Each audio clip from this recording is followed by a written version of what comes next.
And now, stay tuned for the live and direct broadcast of today's game over the Golden West Radio Network. You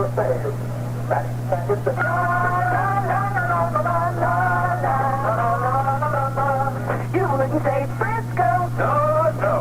So don't say salami, say Jello. Jello, Italian dry. Salami by Jello from San Francisco. For pizzas, for picnics, for luncheons and for snacks. Say Jello, Italian dry. Salami by Jello. Gallo Italian dry salami. Appetizingly Italian. Distinctively San Franciscan. Particular people always know. You wouldn't say Frisco. No, no. So don't say salami, say Jello. Jello, Italian dry. Salami by Jello. La, la, la, la, la. La, la, la, say Jello.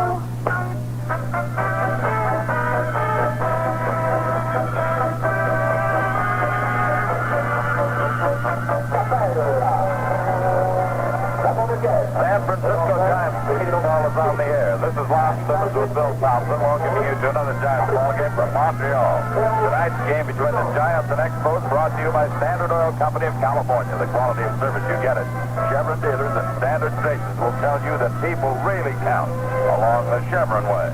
By Bank of America, helping more Californians than any other bank with the business of living. By Allstate Insurance Company, you're in good hands with Allstate. Also by Chevrolet, who brings you an idea you can live with. Before you drive, buckle your seat and shoulder belt. By Long's Drugs, whose 59 stores throughout California and Hawaii have the combination of price, selection, and customer service you've been looking for. And by Ham's Beer. Ham's Tap and Regular is brewed natural for natural drinkability.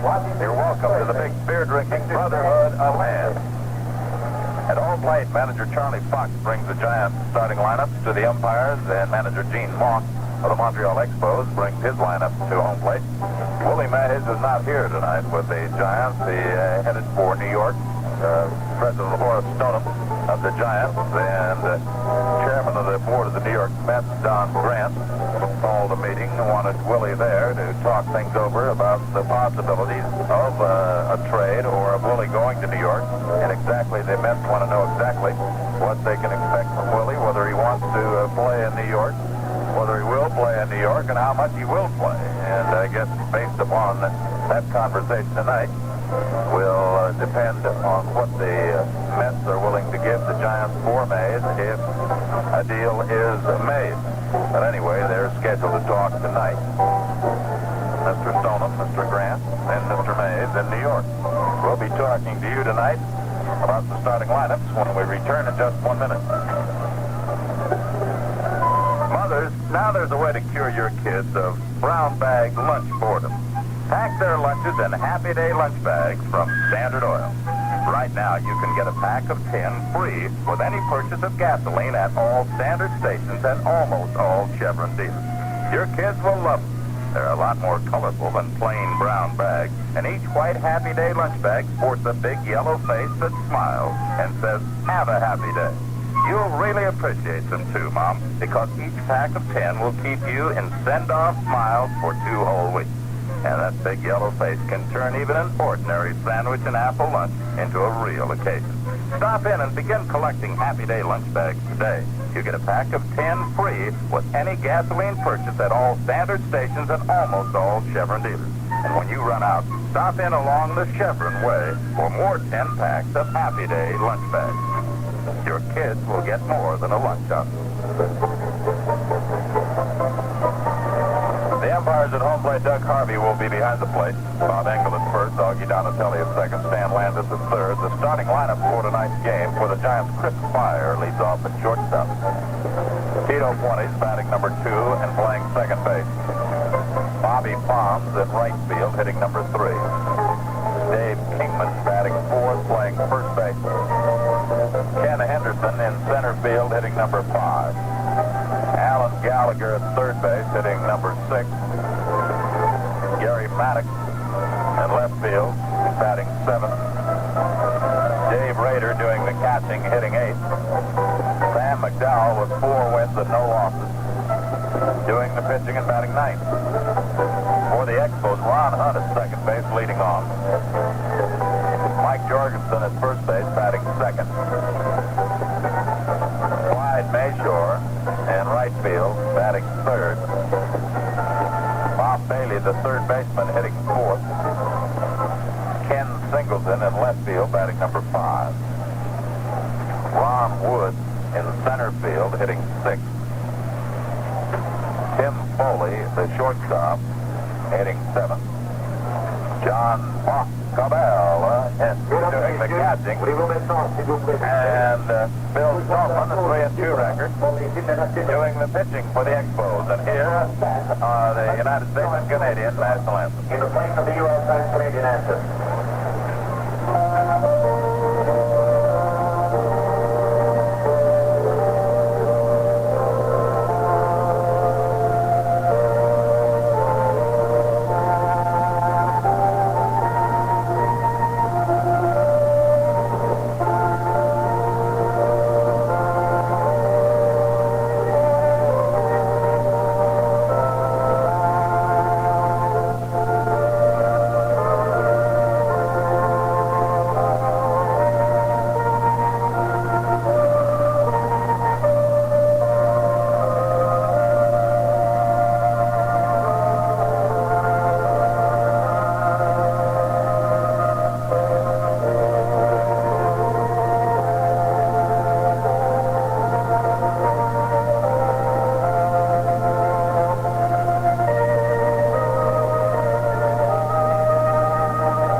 Now let's all together sing our Canadian anthem.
Montreal Expos take over here. It's not as well. What I was going to say is, well, I'll tell you this: that it's not as cold as it was last time. It is. Here we go. Nice. Number 12. We are having a change in the Montreal lineup tonight. Marcabella and Foley changed. Marcabella is, well, Bobby Wine has taken over at shortstop for Foley. Wine will play shortstop and bat 8th, and Marcabella will bat 7th and do the catching. No reason announced for, as of yet, why Foley is not starting, other than one fact: he's something like 0 for 22 at the plate. Bobby Wine, who is the experienced man at shortstop, has been used as a late-inning defensive man at third base and almost a coach on this ball club, helping out the younger infielders. And Gene Moss mentioned when he was talking about great shortstops in our pregame show, he mentioned Bobby Wine. Ordinarily, you probably would not put Wine's name in along with Marty Marion That a name that pops to mind when you think about great shortstops, but Gene Mauch included Wine side by side with Marion as far as being a great fielding shortstop. This broadcast is authorized under broadcasting rights granted by the San Francisco Giants solely for the entertainment of our listening audience. Any publication, rebroadcast, or other use of the description and account of this game without the express written consent of the San Francisco Giants is prohibited.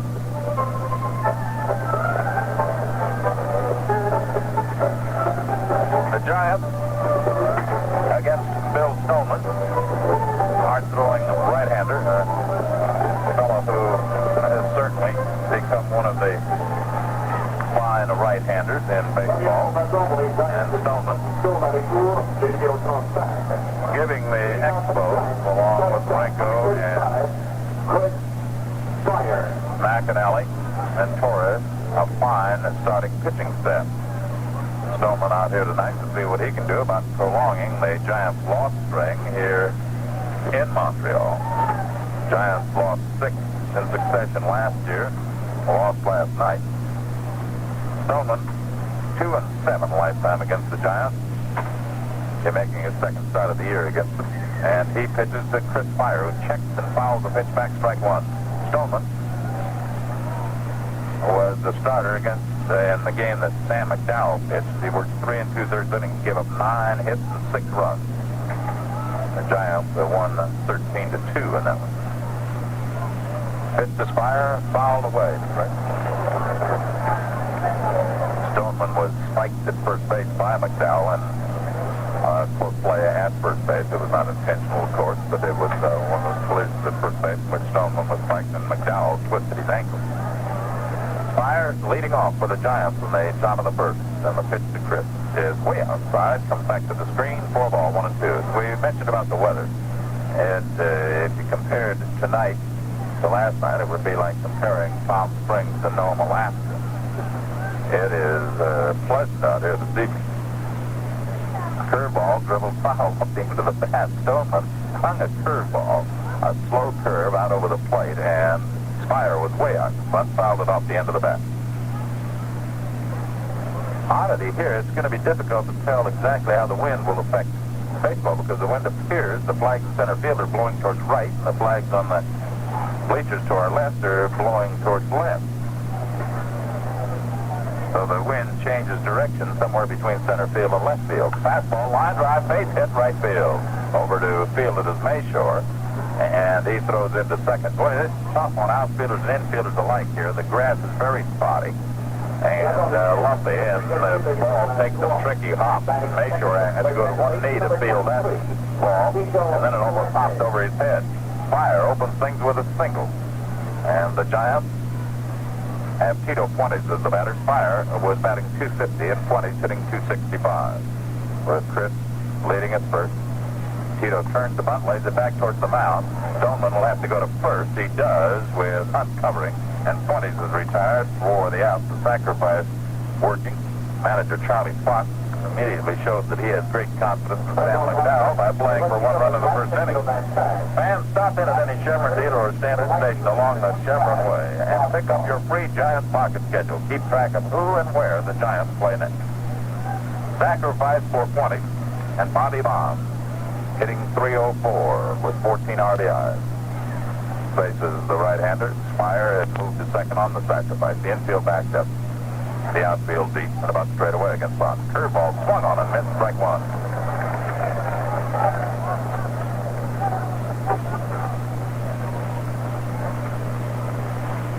Dave Kingman on deck. We're in the top of the first, a 0-0 ball game, but Fire led off with a single, was sacrificed to second by Fuentes.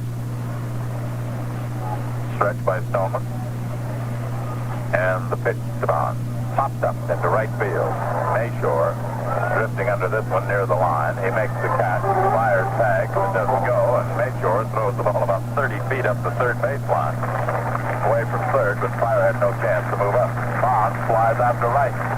So it'll be up to Kingman now. 2 men are down. The Giants have not been hitting until the late innings. And that is an indication of a couple of things. In the 2 games which they hit Carlton and last night Torres, when they started hitting, they were behind by some 6-7 runs in each game. Now, the pitcher might either have been tiring or he might have been relaxing a bit. So the Giants' late inning hitting isn't quite as good as it has sounded in those two ball games. Now they're going to have to try to get some hitting early. They got a leadoff single by Spire, but it's up to Kingman now to see if he can bring him around. Curveball foul back, look out. Right, back it up. Thought I had that one. Not in my hands, but right between the eyes. And Brendan Willett, don't be happy it wasn't that close. Strike one count to Kingman with 2 down and Spire at second. Stillman takes the stretch, looks at second. The pitch to Dave. Grounded to third base weakly. Bailey is up with a throw to first, and the Giants are retired. 5. No runs on a hit, no errors, and a runner is left on. Giants might be able to use the baseball for 6 or 7 months. They're hitting it that hard. So at the end of a half inning, the score of the Giants nothing, and Montreal coming to bat. Imagine a room 4,000 feet long, 625 feet wide, and 300 feet high. It's part of a house 25 miles long. The main inhabitants are bats and snow-white crickets. It's the big room at Carlsbad Cabins, New Mexico. Quite a sight. And Chevrolet is building a better way for the station wagon family to get there. Our own versions of the big room. There are Chevrolet and Chevelle wagons that seat 8 people, a Suburban that holds 9, and a sport van that'll carry 12, and even a little wagon for little families, Vega Campback. Why do we have the largest selections in wagons of anybody? Because if you're a station wagon family, Chevrolet wants your next one to be the best you ever owned, to take you to places like Carlsbad Cabin.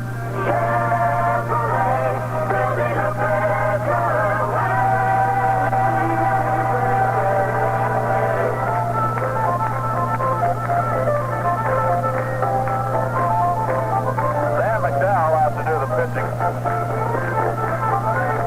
for the Giants with Maddox in left, Henderson in center, Bonds in right, Gallagher at third, Spire at short, one is at second, Kingman at first, Rader doing the catching, and Sam Mcdowell doing the pitching.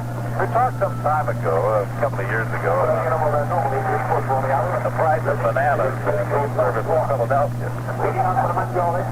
And had a couple of bunches of bananas sent because the price was a little steep at room service. Well, I don't expect anybody to send me any ice cream through the mail, but I ordered ice cream in room service last night when I got back from... Ordered 2 scoops of ice cream with a little chocolate syrup. Got 1 scoop of ice cream and chocolate syrup. Luckily, they only sent 1. Here's Ron Hunt. Takes outside for a ball. And the one that they sent, I couldn't afford it, too, because 1 scoop of ice cream and the chocolate syrup cost me $2.66. Ron Hunt takes outside for ball 2 from McDowell, a fastball.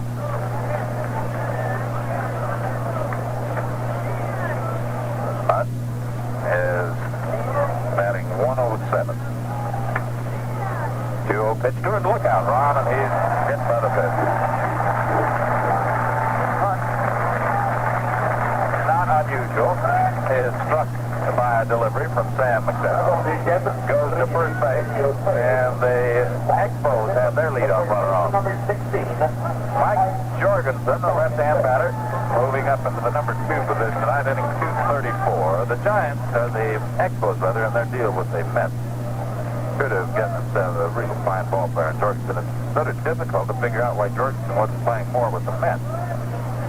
He turns to bunt, takes a strike, going 1 each club, looking to move the leadoff runner, get their leadoff batter on, moving him over to second, leaving the job up to the next 2 hitters to try to bring him across. The Giants weren't able to do it, and now manager Gene Moss had Jorgensen squared to bunt on that first one. It's a strike call, so that's Larry Doby, the first base coach. Jimmy Bragan coaching at third for Montreal. As Hunt leads from first. The pitch to Jorgensen. He takes inside for a ball. Turned to sacrifice again. Kingman and Gallagher charging down the line. 3 finals are in the Cubs beat Cincinnati 4-2 today. Pappas won it. Nolan was the loser. In the American League, Gaylord Perry won his 5th ball game as Cleveland beat Kansas City 7-2. The White Sox beat Detroit 7-0. 1-1 count. On the left-hand batting Jorgensen. Turns to Buck. Pushes it back to McDowell. He'll have a play at second. He throws just in time at second base to get Hunt. McDowell had a play at second base, and he took just a little bit too much time to wind up to throw to second. But he put enough steam on it that Pryor made the catch. Time at shortstop, and the 4th out on Hunt. Batting third, the right fielder, number 5. The one man is down, and Jorgensen, who failed on the sacrifice attempt, is over at first base. Clyde Mayshore will be the batter. Mayshore hitting .292. A right-hand batter, playing right field. Manager Gene Mark doing some platooning tonight with Woods in center field and Mayshore in right. Jorgensen with his lead at first. The pitch to Mayshore, curve is swung on and missed. Strike 1. 1 down, 1 on. 0-0 in the bottom of the first inning.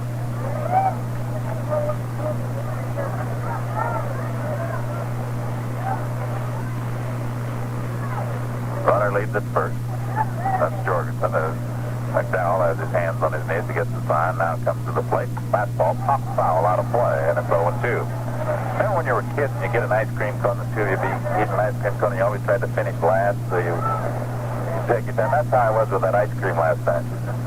And $2.66 for a scoop of ice cream. Took the entire late movie to finish that one scoop of ice cream.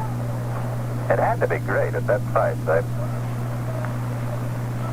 0-2 count. The 0-2 pitch. Look out, a fastball up over Mayshore's head, and it's 1-2. Runner at first with 1 out. We're in the bottom of the first. It's a beautiful evening here, especially compared to last night. The 1-2 delivery. The runner goes, a foul, drive down the right field line, out of play into the stand. Mayshore hit the ball pretty hard down the right field line, but it was well out of play back into the lower seat.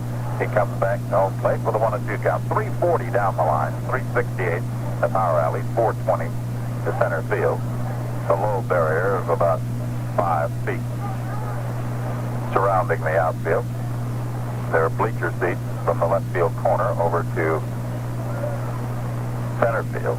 None in right field. Curveball, ground ball to second base. 20 steps on second, throws the first, easy double play, and the side is retired. No runs, no hits, no errors, and no one left on.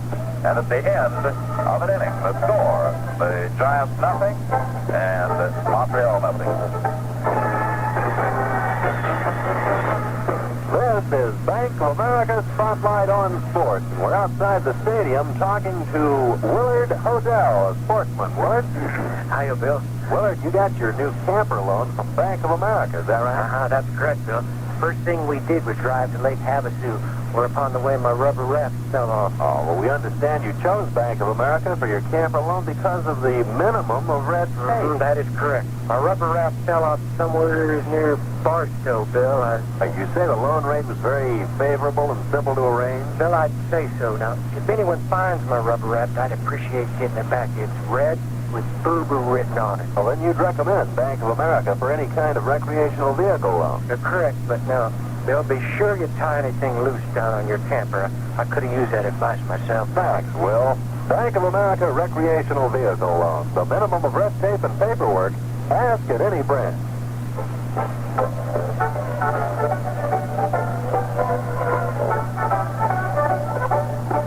Bill Stoneman loosening up to pitch the second inning.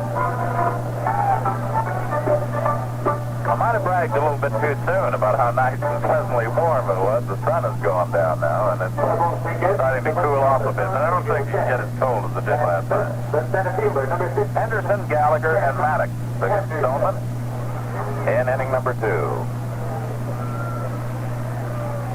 Kenny, a switch batter, batting left-handed. Hitting .205. The Giants as a team batting .228. Stoneman winds with a pitch to Henderson. Fastball low and inside for a ball. Doug Harvey, the home plate umpire. Bob Engel at first, Augie Donatelli at second. Dan Landis at third. Henderson waits on the 1-0 pitch. 1-0 delivery. Breaking pitch inside for ball 2. 2-0.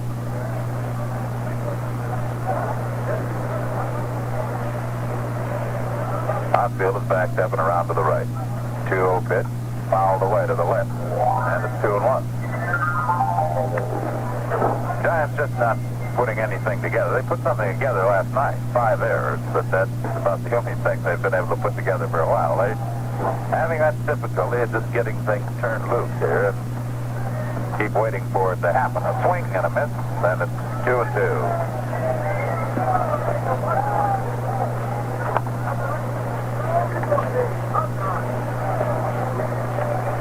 A 2-2 delivery on the way. Curveball fouled and is held on to by Bacabella, and Henderson is out on strike. Low curveball on the inside. Stoneman appears to be throwing a slow sweeping curveball. Giants should be able to pick up. So far they've not done it. And Alan Gallagher will be the next man to challenge it. Gallagher hitting .243. Stoneman's pitch to Al. Curve is outside for a ball, 1-0. He's not throwing a sharp breaking curveball. He hasn't thrown one yet. The big roundhouse breaking pitch. His 1-0 delivery. Fastball line fouls down the right field line, and the count is a ball on the strike. The Expos press book is William Handley Stoneham, and his nickname Bill, Stoney, and Stone. All right. 1-1 pitch. Low for a ball. It's 2-1. Not a very big pitcher, 5'10", 168 pounds. He was picked up by the Expos from the Chicago Cubs in the expansion draft. The 2-1 offering to Gallagher. Low breaking pitch for 3-1. And he is behind on the Giants' third baseman. 3 balls and a strike with 1 out, and the base is empty.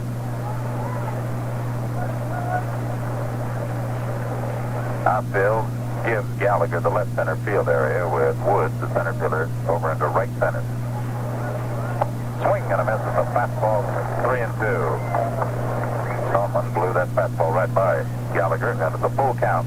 Gallagher now questioning Doug Harvey whether that pitch was a strike or not. It was after he swung at it. Full count to it. Right-hander Stoneman's 3-2 pitch. Curveball, strike 3 call. Gary Maddox will be the batter now. For fast, quick answers on any kind of recreational vehicle loan, see your nearest Bank of America. Gary Maddox. Gary Maddox, hitting .195. Rookie left fielder, facing Stoneman with 2 down. Stoneman has struck out the first 2. Right-hander's pitch. Curveball fouled away. Strike 1.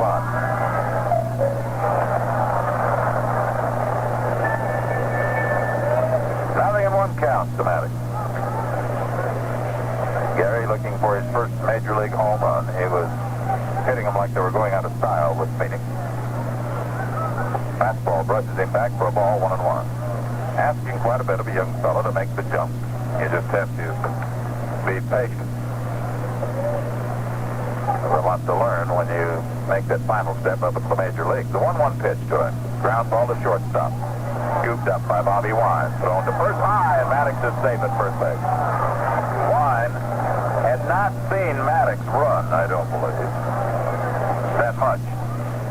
And he took his time on that throw, and then when he saw Maddox flying down the line, he threw rather quickly, then hurried his throw.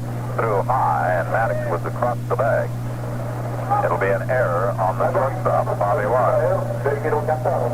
2 men down, and Dave Rader, the Giant catcher, the batter, the 229 batter.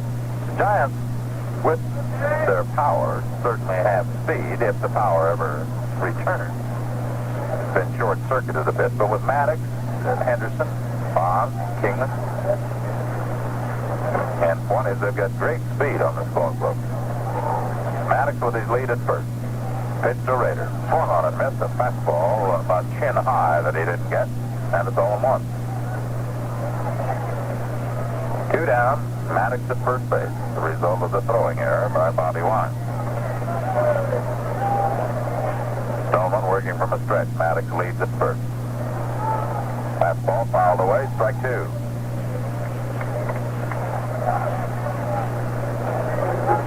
When a team gets in a slump, it seems as though everyone changes his batting style and becomes afraid to really take a cut at the ball. Giants now are protective hitters, just trying not to strike out. Stretch for the 0-2 delivery. Maddox goes, curveball, swung on and missed, and Rader is out on strike. No runs, no hits, an error, and a runner left on. And as we go to the bottom of the second, the score, 0-0.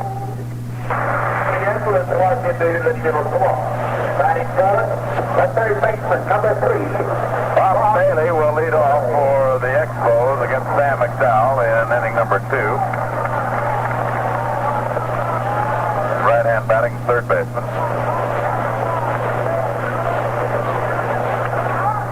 Bailey with a .230 batting average. McDowell hit Ron Hunt in the first inning, but a double play. Had him pitched to just the minimum number of batters. Foul ball out of play, strike one. On a special day coming up at Candlestick Park, we'd like to mention that there are group nights and days at Candlestick, and you can talk to the group sales department at Candlestick Park, calling 467-8000. Fastball is high for a ball, 1-1. In case you'd like to get a group together, you have a company or a club or something that wants to come out in a group, enjoy Candlestick Park and the Giants, just call 467-8000, ask for group sales. I'll be happy to make the arrangement for you. Pitch is inside for a ball. There are special nights coming up. Vallejo Times Herald night, Friday night, May 19th. Also that May 19th is Independent Order of Foresters night at Candlestick Park.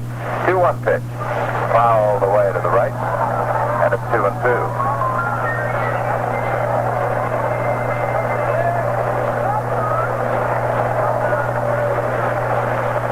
2-2 count to Bailey.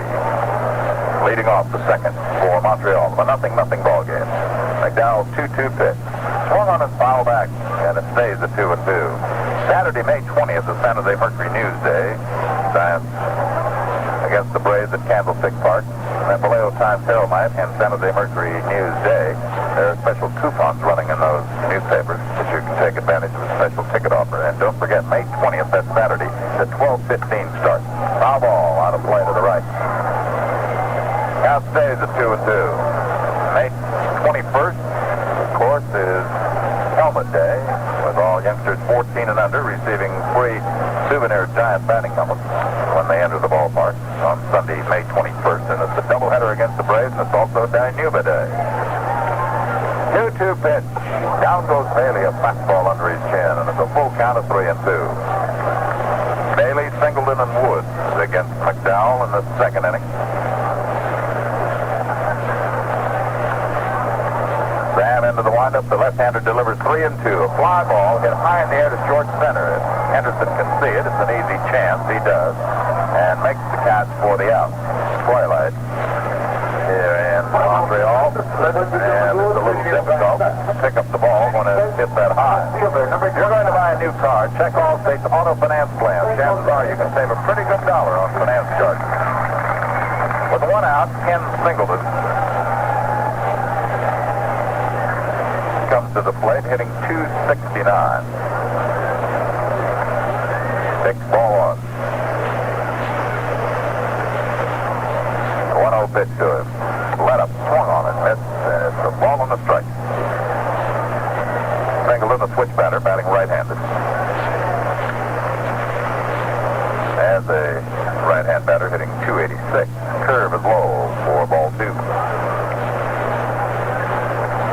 Hitting .286 is Detroit, and .256 is Gauche. It's outside for a ball, and it's 3-1. 3 balls and a strike to Singleton. He took a look at third base coach Jimmy Bragan to see if he should be swinging at the 3-1 delivery. McDowell peels off the 3-1 pitch. It's strike call. That was jumped in the strike zone at the letters, and it's a full count of 3-2. Singleton and McDowell go to the end of the string here in the bottom of the second with one out, nobody on, a 0-0 ball game. 3-2 pitch, ball four, he walked in. McDowell sends Singleton to first, the second base runner against Sam, and Ron Woods, the Montreal center fielder, comes up with a .281 batting average. Rader goes out to talk to McDowell.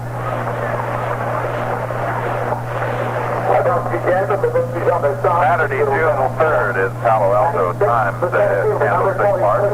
Special ticket order coupons are in the Palo Alto Times. The World Champion Pittsburgh Pirates will be in town that day. That's a Saturday, and that is also a 12:15 start.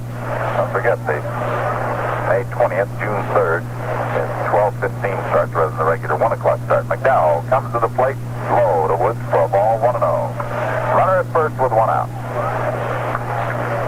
Singleton, a base runner, at first base for Montreal. One hit in the game, Spires leadoff single. Singleton gets the short lead at first. McDowell comes to the plate, a high foul drive out of play to the right, and it's 1-1. Ball on the strike count, straight away outfield against Woods, who takes a long look now at the third base coach.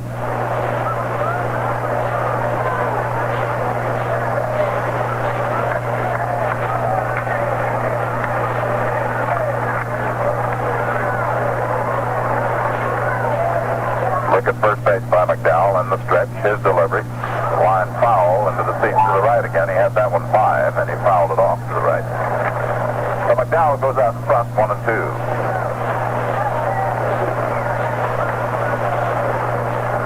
Tomorrow night, Ron Bryant for the Giants against Steve Renko of the Expos.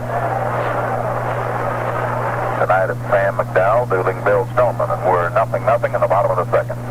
Look over at first by McDowell. He's got Singleton picked off. Throws to first. Kingman throws to 20th at second. Now the throw back to Kingman. He'll have to chase him towards Fire. He does. Throws to Fire. Fire tags him out.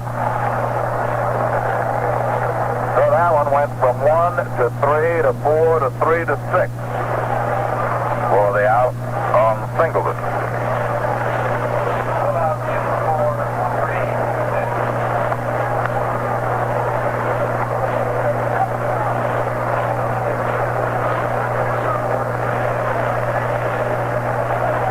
Listing it as 4-3-6 on the put out. So with 2 men down, Ron Woods has a 1-2 count. Curveball hit back to McDowell, who put his legs together and his glove down and knocked that ball down and throws to first to get it. That ball was going straight through the middle, but McDowell got his legs together and his glove in place to stop it. No runs, no hits, no errors. No one left. Well, they made a change, and changed it back to what we said, 1 to 3 to 4 to 3 to 6. That was the scoring on the put-out. At the end of 2 innings, the score, the Giants 0 and Montreal 0. Taking a look at the other scores in the American League, the White Sox shut out Detroit 7-0, and Bradley won his third. He's lost 1. Miller was the loser. 7 runs, 10 hits, and no errors. That's what I say, Bill. 7 runs, 10 hits, no errors for the White Sox. No runs, 4 hits, and 1 error for Detroit. Cleveland, 7-10-0. Cleveland, 7-10-0. Kansas City, 2-5-0. Gaylord Perry, the winner, 5 wins and 2 losses. Hedlund, the loser, 0-3. Alex Johnson hit a 3-run homer for Cleveland. Texas and Baltimore, 0-0 after 4. Broberg for Texas. McNally for Baltimore. New York and Minnesota, it's Kakich for New York and Perry for Minnesota. In the National League, at the end of an inning, the Dodgers won and the Mets 0. Downing for Los Angeles. Matlack for New York. San Diego leads Philadelphia 2-0. Going to the bottom of the third, Kirby for San Diego. Bryman for Philadelphia. Now, over. That is his 7th home run for San Diego to take the National League lead in home runs. Atlanta leads Pittsburgh 1-0 at the end of an inning. We're set to go to the third, and here's Bill Thompson. Sam Mcdowell leading off against Bill Stoneman. Sam 3 for 12 on the year. Left-handed batter takes a fastball outside for ball 1. McDowell, who can swing the bat, also will bunt for a base hit. Doing that, in which Stoneman was spiked in San Francisco. Swing and a miss by McDowell. A 1-1 count.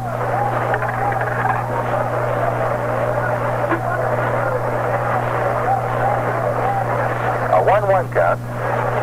McDowell leading off the top of inning number 3. Giants nothing, Expos nothing. Stoneman to the plate. McDowell tries to bunt and fouls it off strike 2.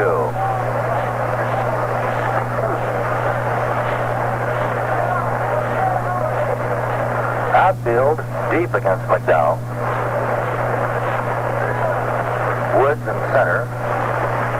Mayshore in right. A bit deeper than Singleton on the left. Curveball misses. The 2-2 count. The Giants pitcher, Sam Mcdowell. Shortstop Chris Fire on deck. Tito Fuentes, the second baseman, to follow. Stoneman into the windup. Pitch to McDowell. Curve. Swung on it. Missed. Strike 3. Slow curveball. McDowell way out in front. Stoneman gets his 4th strikeout. And Chris Fire, as the game's only hit, a single to right field in the first inning, will be the Giant batter.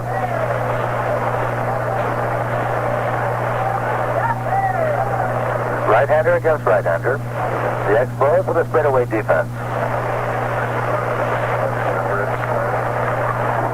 Bill Stoneman cranks up and comes to the plate. Breaking pitch is low, ball 1.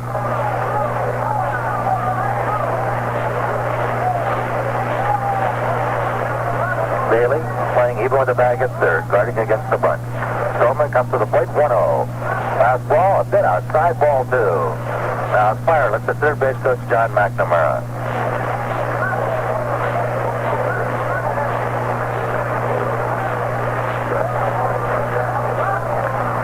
Count on Chris Fire. Stoneman delivers 2-0. Curve is a crawl strike, and that's just above the knees. Stoneman in on the count at 2-1.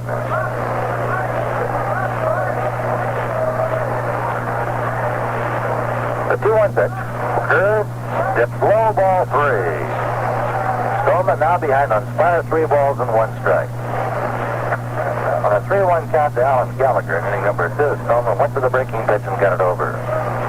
Now the 3-1 pitch to Spire. Breaking pitch, bounded foul to the left. So Stoneman, obviously with great confidence in that breaking ball, again throws it on a 3-1 count, and again gets it over for a strike. Full count on Spire, 3 balls, 2 strikes.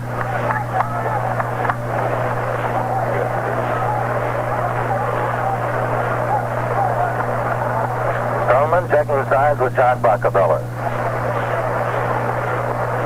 The payoff pitch to Spire. Curve, inside, ball board. Spire draws the walk. Spire, a base runner for the second time, and Stoneman gives up his first baseball ball. Tito Fuentes, who sacrificed in the first inning, will be the Giants batter. Bailey, starting in at third, playing very close to the line, only about 3 feet off the line and some 12 to 15 feet in front of the bag. Outfield shallow, shading Fuentes to left field. Spire with the lead. Spire is running. Tito belts it into right field, base hit. Spire will try for third. Mayshore up with it. His throw will go to second as Spire is in at third, standing up. So on the hit and run play, Fuentes singles sharply into right field, moving Spire around to third. The Giants have runners at the corners with 1 out. And Bobby Bonds, who flies to right the first inning, will be the batter.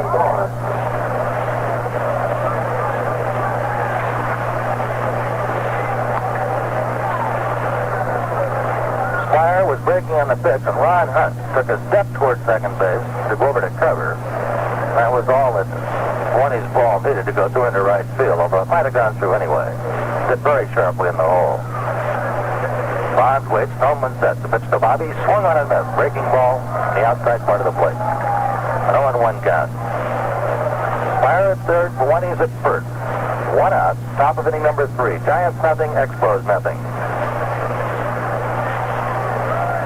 Stoneman sets at the belt. The 0-1 pitch to Bonds. Curve, swung on and missed. Strike 2.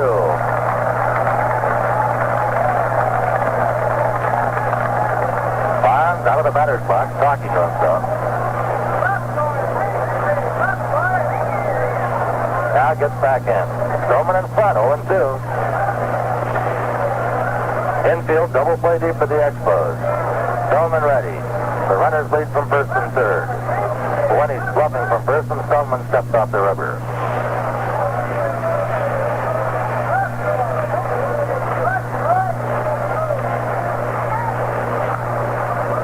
Bonds now steps out of the batter's box, wipes something away from his eyes.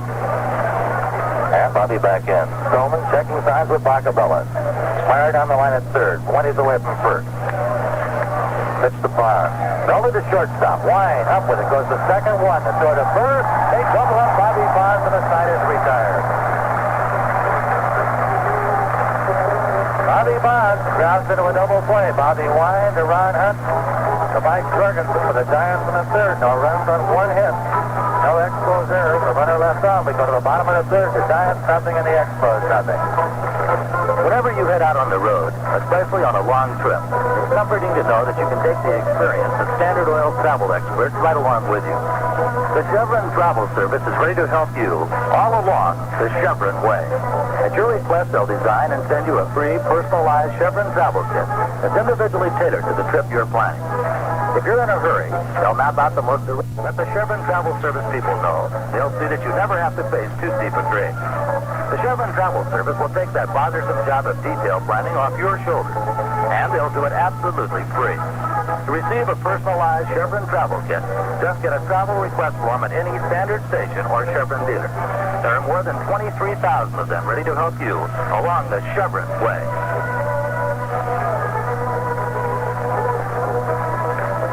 Bottom of inning number 3, the Giants see a great opportunity in the top of the inning, go down the well. For the Expos, the tail end of the order, catcher John Bacabella, shortstop Bobby Wine, and pitcher Bill Stoneman. Bacabella, right-handed batter, season's average of 206. McDowell to the plate, fastball fouled straight back to the screen, strike one. 0-1 on John Bacabella.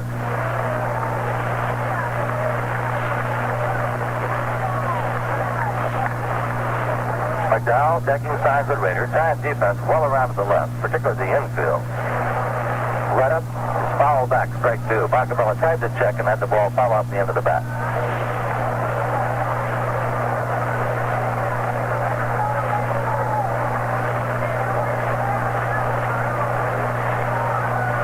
McDowell in front of Bacabella, 0-2. Big left-hander cranks up, comes to the plate. Misses outside with a fastball, ball one. A ball and 2 strikes on Bacabella. Brad Lawn said it's warm here in Montreal. Freezing to death.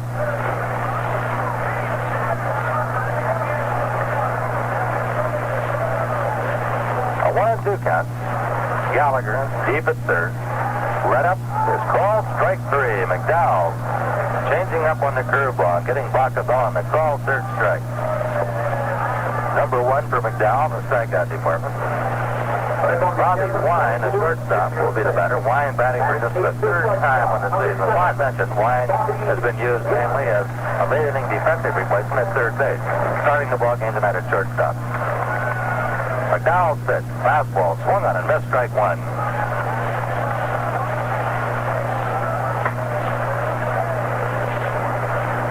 McDowell working very quickly, delivers. Curveball misses someplace, ball 1. A 1-1 count.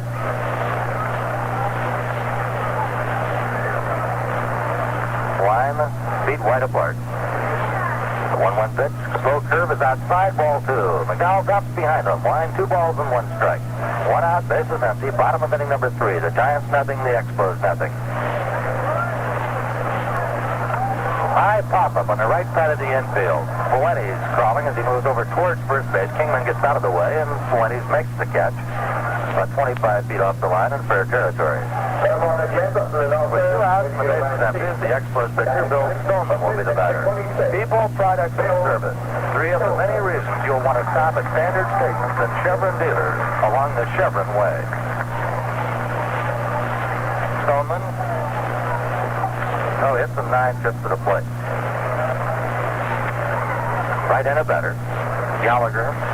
Shallow at third. Kingman moves in at first. The outfield shallow into the right. Fastball swung on it. foul tipped off Raiders' glove, strike one. Giants back home on the 16th, Tuesday night against Cincinnati, a twilight doubleheader. McDowell pitch. Fastball, low, 1-1 count.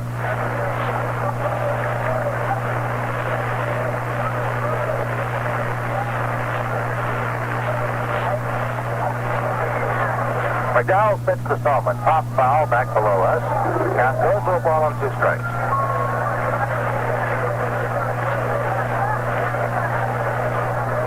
Cincinnati and Atlanta in on the homestand. A pair of doubleheaders, that twilight doubleheader. Then on the Sunday with the Braves, twin bill. Run up curve in the call, strike 3, and the side is retired. A delayed call by Doug Harvey.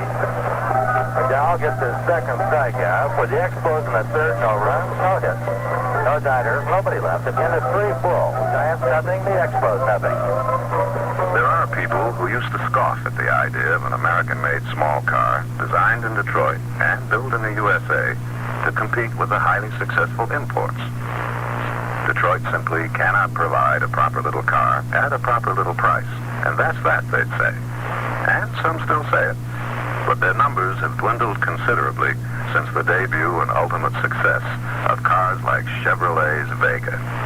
Not only has Vega proven itself a highly respectable economy car in anybody's league, it's also winning friends for its handling, performance, looks, comfort, and ride. Vega, the little car that does everything well. So well, in fact, that in 1971, its first full year on the market, Vega emerged as the most popular little car made in America. Chevrolet, building a better way to see the USA.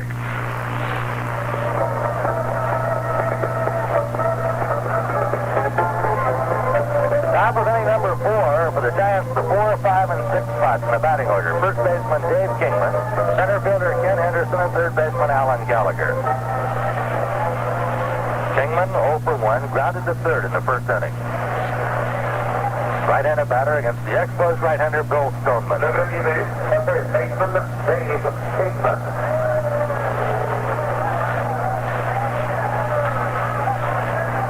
Stoneman with a sign from Barcabella. Infield well around to the left. The outfield the same way, and the outfield really backed up. Curve is punted towards third. Bailey charging, barehanded. Throws and gets him.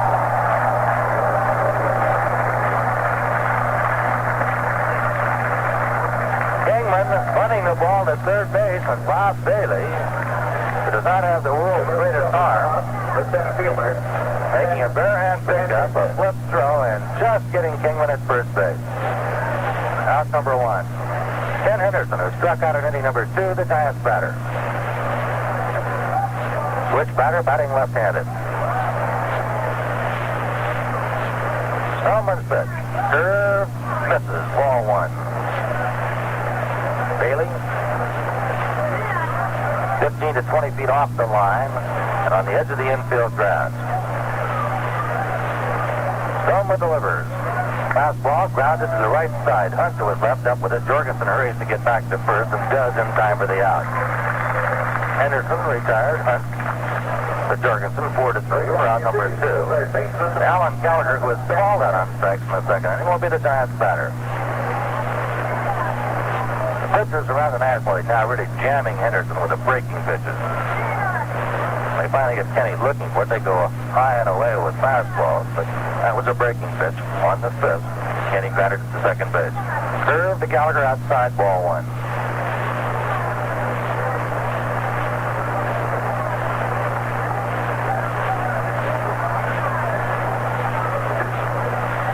The 1-0 pitch to Gallagher. Breaking ball, misses, ball 2. 2-0 out. 2 outs, bases empty, top of the 4th. Giants nothing, Expos nothing.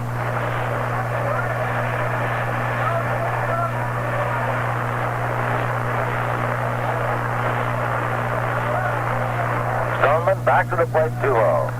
High fly ball right field. Mayshore moves in a few steps, moves towards the line, makes the catch, and the side retired. For the Giants in the 4th, no runs, no hits, no Expos errors, nobody left on. We go to the bottom of the 4th, the Giants nothing, and the Expos nothing. Whatever you need to say, we're going back.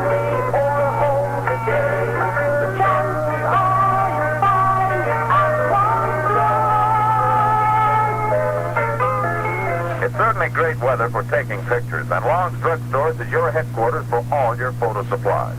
Cameras, flash bulbs, film, and film processing, and all at Long's famous low prices. Speaking of prices, listen to this. Right now you can buy GAF color print film at Long, a 126 cartridge of 12 exposures at the beautiful low price of only 79 cents. Take pictures outdoors in daylight, indoors with flash cubes, blue flash bulbs, or electronic flash, and even compensate for minor exposure errors. GAF film, just another of the many photo supplies you'll find at Long's Drug, and at a lower price.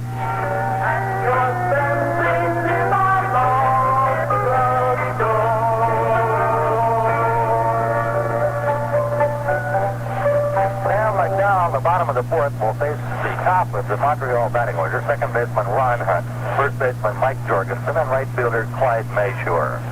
Hunt hit by a pitch in inning number 1.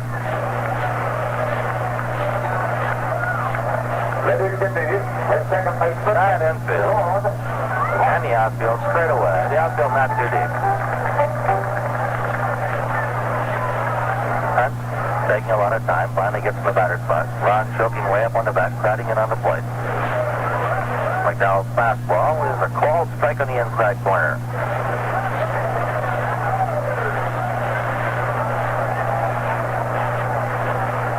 An 0-1 count on Hunt.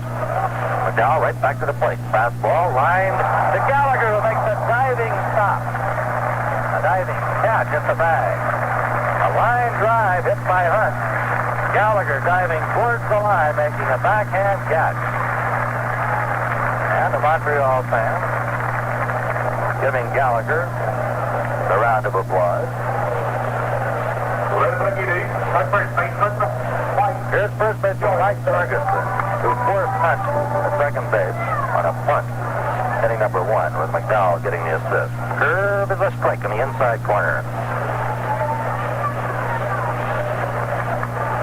McDowell really working with sidearm curve, misses inside, a 1-1 count. Jorgensen now backs away and moves back in. A 1-1 count. McDowell against sidearm curve. Not sure if he fouled the ball or not. Ball bounced away from Rader back to the screen. Scoreboard says 2 balls and 1 strike. And we'll go that way. Jorgensen about a half swing. McDowell 2-1 pitch. Swung on and missed. And the count is 2-2.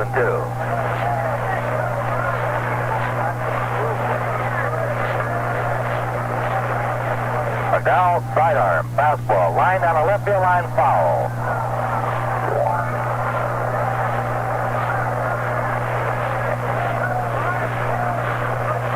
Count remains at 2 balls, 2 strikes. 1 out in the bottom of the 4th. The Giants nothing, the Expos nothing. McDowell 2-2 pitch. Fastball, check swing, and a roller foul to the left.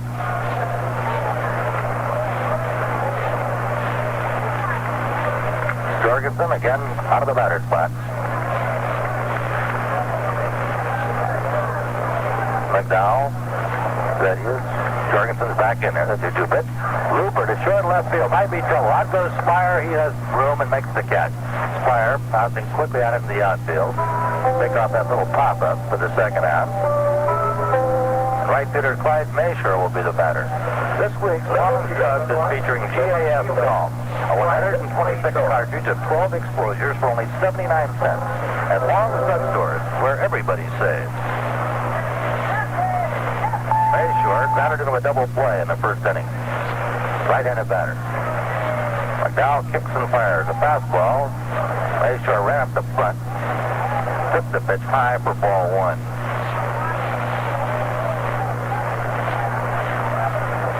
Side defense straight away.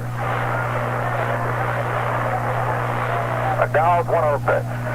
Breaking ball, belted in the left field for a base hit. Maddox on one knee to field. Lobs into Spire, and Mayshore has the first hit of the game for Montreal. We pause for station identification. This is the Golden West Radio Network. When you want to hear the sounds of a city, listen to Rest of Them Syracuse Show, midnight to 6, right here on KSFO in San Francisco. It's the sound of the city.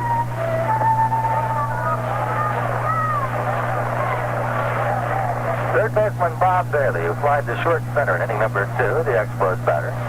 Bailey is number 4 man in the order. Mayshore at first with 2 outs. McDowell to the plate. Fastball misses inside, ball 1.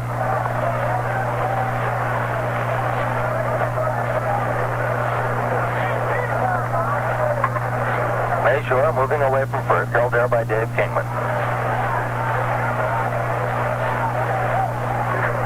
McDowell looks at first, comes to the plate, a fastball, misses just inside, ball 2. McDowell behind us, Bailey, 2 balls and no strikes.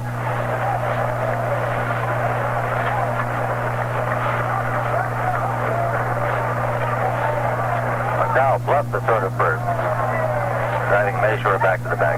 McDowell was obviously off the rubber doing that. Curve, misses, ball 3. McDowell now behind us, Bailey, 3 balls and no strikes.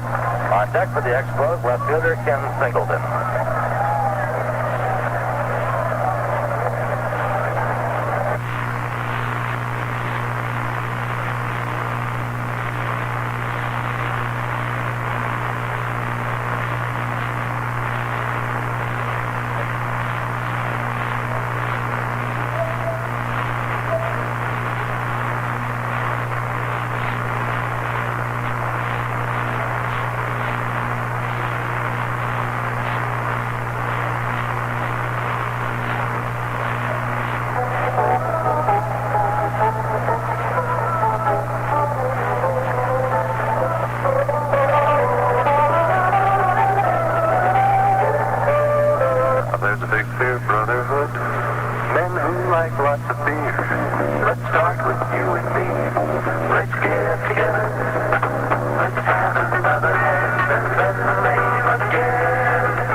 San Francisco and other cities.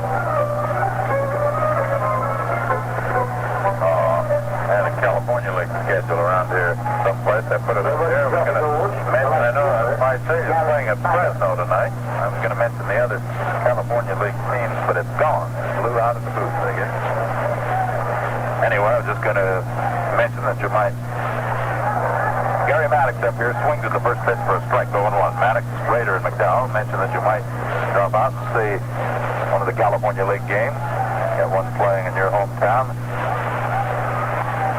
Maddox takes strike 2 call on the outside corner, 0-2. Young fellows like Gary Maddox, who had 30 home runs last year for Fresno, playing in that California League. A lot of exciting baseball, and they'll be fellows who will be up in the majors. You'll be watching someday. Pitches outside for a ball, 1-2.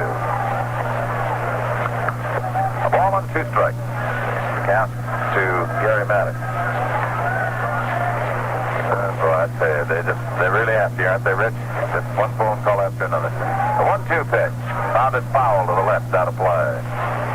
And it stays at a ball and 2 strikes.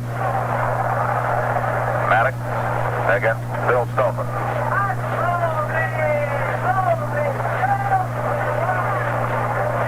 Outfield straight away for Maddox and backed up. Stoneman. End of the windup for the pitch. Curveball swung on it. He struck him out. Stoneman gets his 5th strikeout. And the batter now will be catcher Dave Rader, who struck out his first time. Left-hand batter with 1 down and bases empty. We're in the 5th inning of a 0-0 ball game.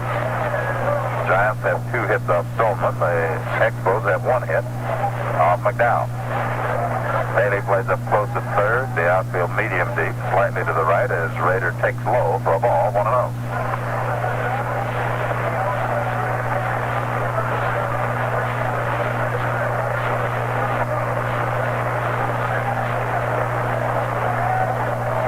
they pitched a Raider. Fastball is a strike call. It's 1-1. We understand we lost about 20 seconds of our transmission. The last batter, Bob Bailey, swung at a 3-0 pitch against McDowell in the fourth inning and lined out to Gallagher. Was the third out. Maddox struck out to open this inning, and now the count to Raider 1-1. Pops it up. Behind second base, Ron Hunt is out on the outfield grass, waiting, makes the catch, and 2 men are down. With 2 out, Sam Mcdowell will be the batter. If one beer just gets you started, here's the one to start with. It's Ham, naturally. The beer that's brewed natural for natural drinkability. Sam Mcdowell struck out his first time with 2 down. Right-hander Stoneman into the windup for the pitch to McDowell.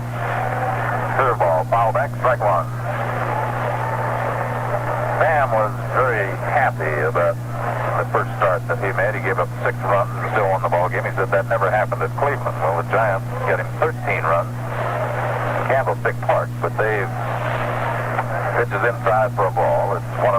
They have started working him on short braces now. Sam, the fact of life for this. Ball on the strike count to McDowell with 2 down and the bases empty and the 1-1 pitch. Fastball is high and away for ball 2. Giants and Expos, 0-0. Wind up this 3-game series tomorrow night. Ron Bryant for the Giants, Steve Renko for Montreal. Stoneman, 2-1 pitch to McDowell. Curveball fouled to first base, and it's 2-2. Stoneman has done it mainly with his curveball tonight. He's sort of showcased his fastball, but his breaking pitch has baffled the Giants. 2-2 count to McDowell. Stoneman has struck out 5 men, given up a single to Spire and a single to 20. Walked Spire. And Maddox was safe on an error. 2-2 pitch, strike 3 call. And McDowell is out on strike number 6 for Stoneman. No runs, no hits, no errors, no one left on. We go to the bottom of inning number 5, and the score, 0-0. Ken Singleton against Sam McDowell. Singleton walked his first time. McDowell delivers a curve that bounds past Raider, and it's ball 1, 1-0. In the American League, the White Sox shut out Detroit 7-0.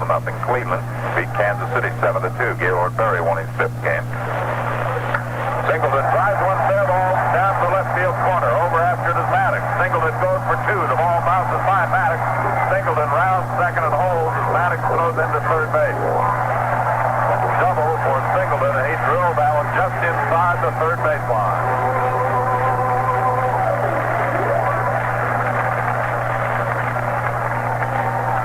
Armin Killebrew is homered for Minnesota in the bottom of the second inning, so Minnesota leads at least 1-0 in that game over the Yankees.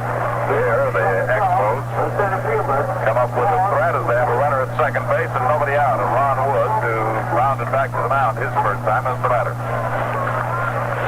Cal brushes off the sign, looks back at second at Singleton, who has his lead. The pitch, it's line drive to center. Henderson charges. He's there to make the catch and throws back into the infield. That ball was hit hard, but a line drive that held up for Henderson, and that is out number 1. So the Expos have hit some solid shots off McDowell in the last couple of innings.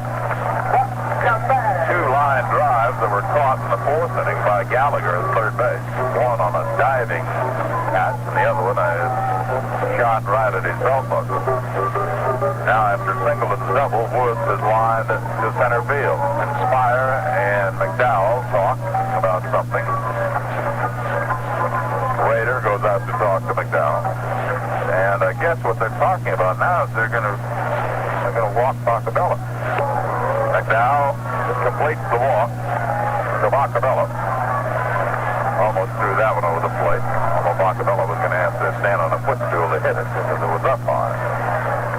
Gallagher and Raider talked to McDowell. We had a lot of conversations about this inning. Bobby Wine, veteran shortstop, not seeing much duty as a starter, but in there tonight replacing Tim Foley. Wine. Need to mention this. Not have a hit this year. He's only been up 3 times. Right-hand batter. They're moving Henderson into right center and moving Maddox off the left field line. The Giants hoping for a double play ground ball. There's the pitch to Wine. A strike on the inside. A good fastball. Wine popped to second his first time, and Bob turns and says something to Doug Harvey. Singleton at second base. Over at first is Moccabella with 1 man down. McDowell trying to pitch himself out of a spot here in the 5th inning. Count of 1 strike on the right-hand batting shortstop, Bobby Wine. McDowell is taking quite a bit of time. Unusual for Sam. He pitches pretty quickly most of the time. Top foul out of play for strike 2. He is in front of Wine, 0-2.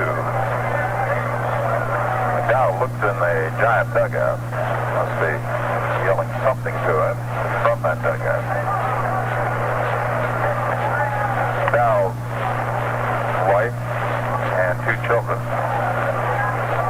here in Montreal to watch him pitch against the Expos. Fastball just a bit outside, and it's 1-2.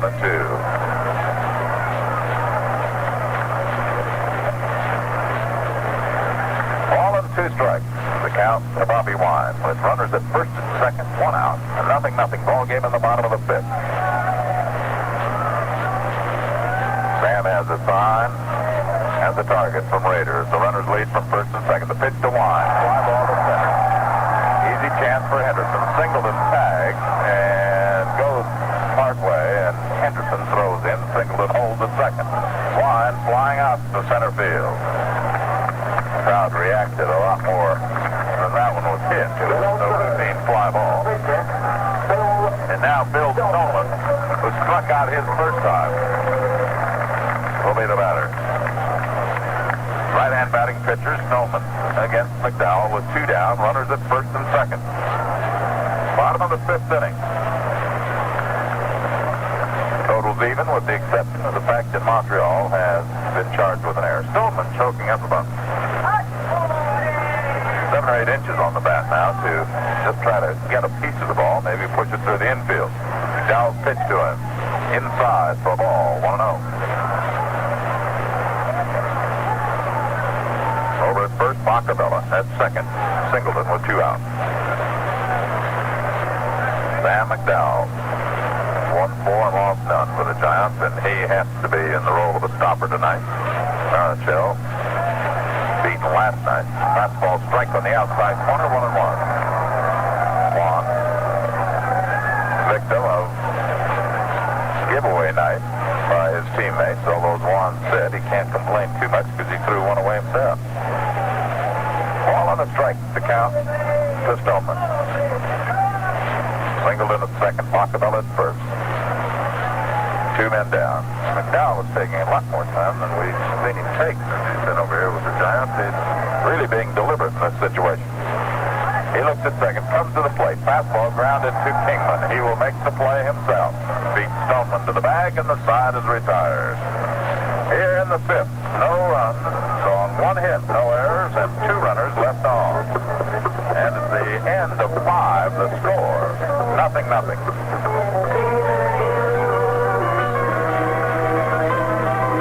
Yes, it's a big country.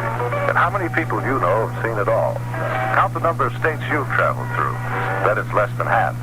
And what plans do you have for the vacation you've got coming up? Ever been to Athens, Georgia, Snowflake, Arizona, or Mexico, Maine? Well, there's no better way to see the USA than by car. You know that. But did you know that America's most popular mid-size car is our Chevrolet Chevelle? Chevelle isn't as big as a lot of cars. It certainly isn't too much car, and it most certainly isn't a little car. Chevelle seats as many as 6 with room for vacation gear. We say it fits more families, more vacations, and more budgets. Chevrolet wants your new Chevelle to be the best car you ever owned.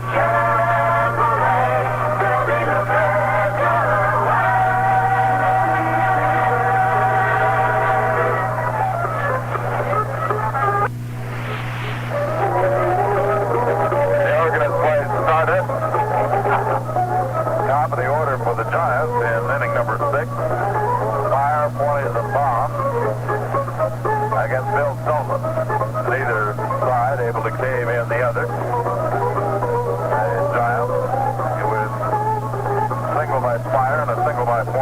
Fire as Singleton walks, so he's perfect tonight against Stoneman, and he comes up here to see what he can do about leading off inning number 6 with something positive for the Giants. Running move, the shortstop, Chris Fire. The Giants and the Expos, 0-0 in the top of the 6th inning. Fire taking his time getting in the batter's box. Right-hand batter moves in, and Bill Stoneman looks in for the sign. Stoneman has retired the last 7 Giants and 20 single in the 3rd. The pitch on the way to Fire is a slow curveball for a strike. Stoneman has really made excellent use out of that big sweeping curve. 1 strike count. The 1 strike pitch is Fire. Fastball is outside for a ball, 1-1. He hasn't thrown the fastball over the plate more than 5 or 6 times, I don't imagine, tonight. Then mainly the curveball. He's missed the plate with the fastball, possibly on purpose. Got the curveball over. There's a curve, line drive, base hit, center field. That one was stung to center by Fire. He has his 2nd hit. And so far, Stoneman has been no mystery to Fire. He's at first base, and Tito Fuentes, who has sacrificed and singles, he also has the perfect night to this point, will be the batter. The last time Fuentes was up here, they had Fire running, and Fuentes hit one through the hole to right field. See what happens now as Bailey, the 3rd baseman, thinks Fuentes will be sacrificing. Pitch to Tito, he squares the bunt, takes a strike. Pulls the bat back, but the pitch was over for a strike. Jorgensen charging from first, and Bailey from 3rd. Fuentes might have been bluffing the bunt there to see just exactly how hard Montreal was going to be charging. Maybe try to hit the ball by 3rd base past Bailey. Waiting now as Fire gets his lead. Expos charge. He turns the bunt and misses. Tried to bunt for the base hit that time. I don't know if the sacrifice was on or not, but he wasn't giving himself up. He was trying to lay the ball down and beat it out. With an 0-2 count to Tito. Bailey will play back a bit now. He will not be able to charge quite as much with 2 strikes on 20. He will not figure that Tito is going to try to lay the ball down with 2 strikes on it. 20's waiting with an 0-2 count. Stoneman steps off. Stoneman has gone with a fastball on those 2 pitches to Tito when he was squaring around to sacrifice. Fire with his lead at first, an 0-2 count. The 0-2 pitch. Grounded to shortstop. Line behind him, second for 1. Hunt throw to first out of time. Fire cut down on the 4th out as Wine threw to Hunt. Hunt's throw to first was not in time to get 20. It's the 4th out at second base, and the batter will be Bobby Mott. Strikeout for parts unknown on the new Chevrolet Impala. A practical one, a beautiful one. See it, you'll know what we mean. All very practical. But we want your new Impala to be the best car you ever own. With 2 down, Bond to a slide out and hit into a double play. Faces Stoneman with 20s at first and 1 down. The Giants unable to really get anything going in this one. Bond hits a high fly ball to center field. Moving back under this is Wood. Waits, makes the catch, and 2 men are down. Had Bond's done that his last time up, the Giants had a run. Had runners at first and 3rd. Instead, he hit into a double play. This time, he hits the fly ball to fairly deep center field. They would have scored the run. But him dog Rabbit. And now here is Dave Kingman, who has been thrown out by 3rd baseman Bob Bailey twice, once on a ground ball, and he next time, as Kingman was trying to beat out a bunt as the leadoff man in the 4th. 20's at first. Kingman has lost the home run lead now as Nate Colbert has hit his 7th for San Diego. Pitch today. Curve is outside for a ball, 1-0. We're on the top of the 6th. 0-0. Giants and Expos being very quiet with the bats tonight. Kingman and McDowell mow down the hitters. 20's with a short lead. The pitch to Kingman. Curveball is a strike. 1-1. Ball and a strike the count to the Giants' first baseman. Outfield backed up, pulled around to the left. The infield also deep and around to the left. Tito gets his lead at first. Bluff doesn't go. Fastball outside. Ball 2. 2-1. Stillman tried to keep that fastball off the plate, and Kingman tried to pull it. He'd have to go for a bad pitch. Now with the count of 2-1. Kingman waits, and Stoneman looks at first. The right-hander's pitch. 20s goes. Curveball swung and missed. The throw to second is not in time, and 20s has it stolen. Tito steals second, as Kingman has strike 2 now. 20s steal his third. He's been caught once. The Giants' 24th steal of the year. The Giants are starting to turn into a different type of ball club. They've got good speed. Where it used to be sit and wait for the home run, they don't have to do that now. But they are going to have to drop out of the slump that they're in. They're not even getting the base hits, and to use the speed, you can't very well steal first base. You have to get on the bases. The Giants with a young ball club, and a club that is going to have an image change because of the speed that they have. Of course, they still have the power with guys like Kingman and Parc.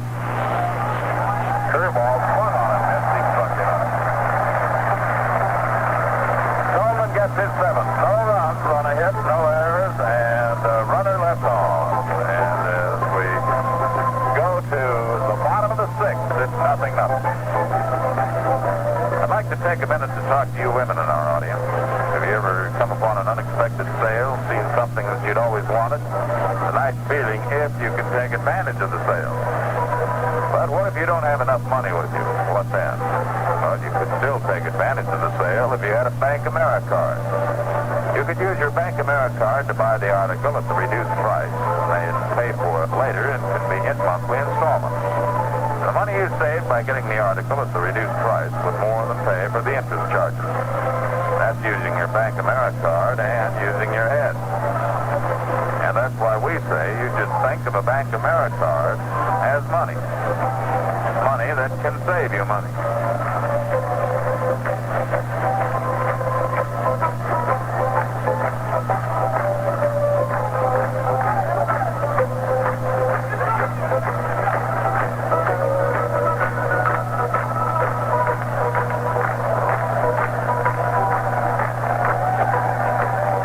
Once again, to the strangest stardust, the Expos have come to play.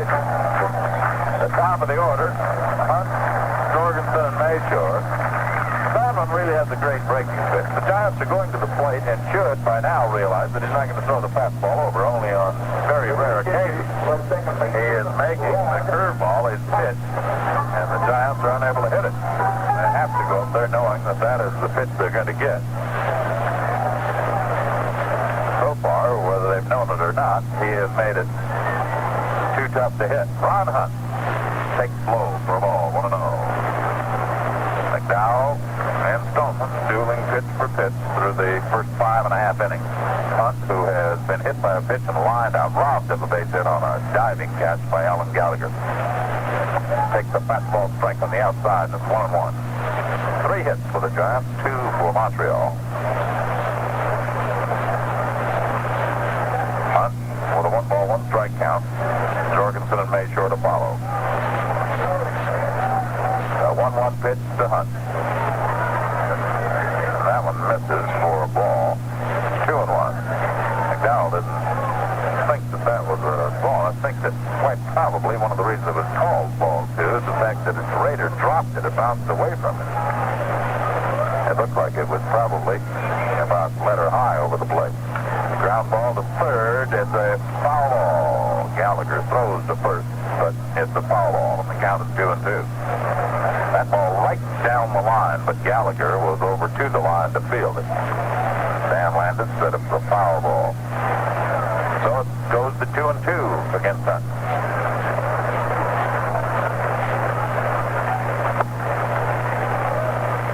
This one right now, sitting where one small break could win it for either club. The 2-2 pitch.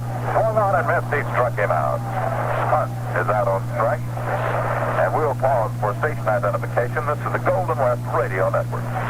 When you want to hear the sounds of the city, listen to the Gene Nelson Show, 8 to midnight, right here on KSFO San Francisco. It's the sound of the city.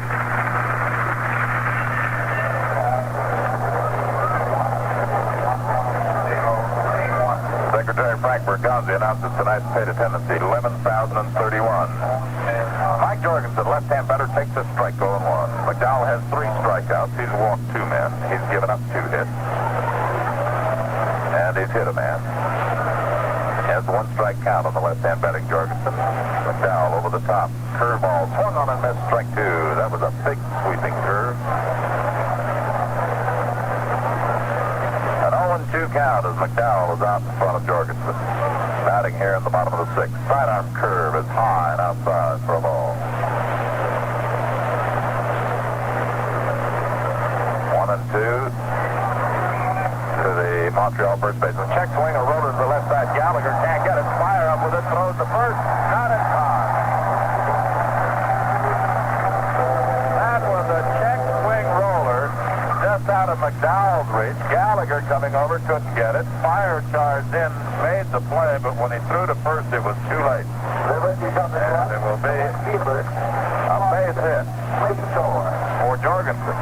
That is probably about the 5th or 6th time that has happened on those check swing rollers to the left side.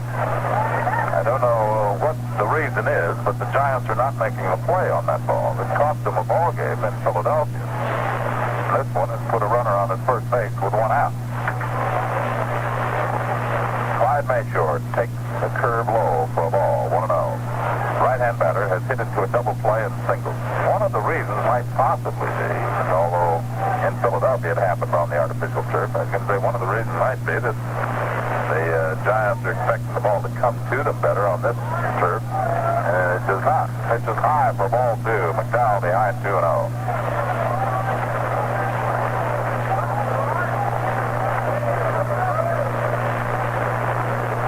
2-0 count. Over at first, Jorgensen with the infield hit, the 3rd hit for Montreal. Swinging a pop foul back out of play, and the count is 2-1.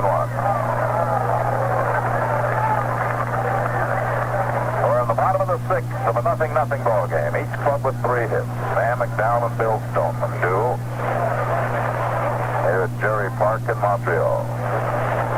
Jarry Parc. Cab driver said we should call it. He didn't understand what it was when we said Jarry Parc. Curve of the strike zone. And it's 2-2.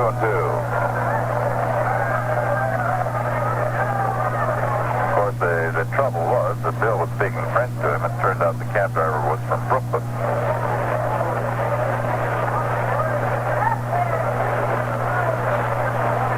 Over at first base, Jorgensen. He goes. 2-2 pitch is taken high. The throw to second is...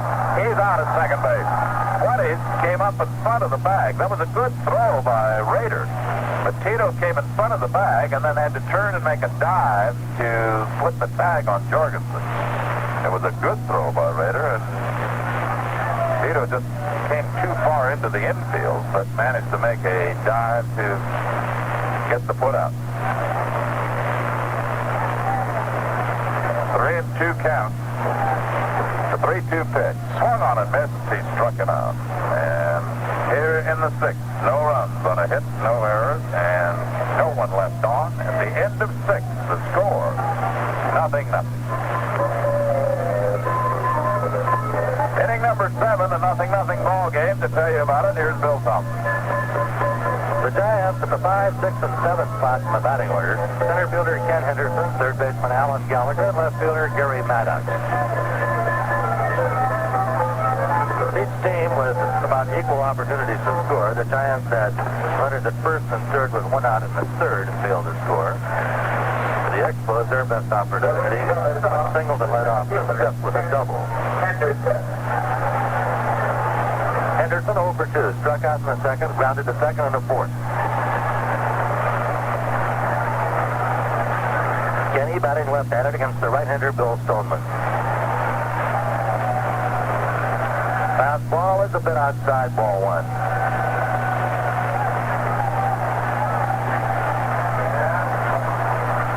Outfield backed up and around to the right.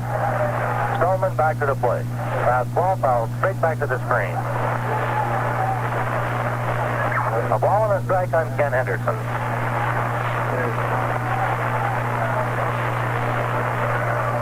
Kenny back in the batter's box.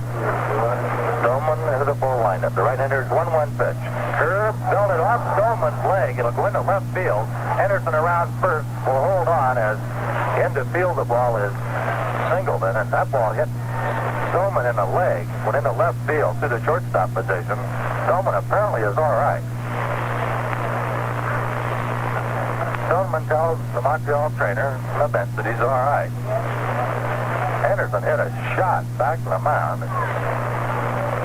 Hit Stoneman in the leg. Line started to break towards second base on the ball at the middle. The ball went between Line and Bailey in the left field, so Henderson has the base hit. Stoneman says he's all right. Tonight's game is being brought to you by Chevrolet's 1972 cars, Ham's Beer, Long Stroke Store. Now, Stoneman will be allowed to take a couple of practice pitches.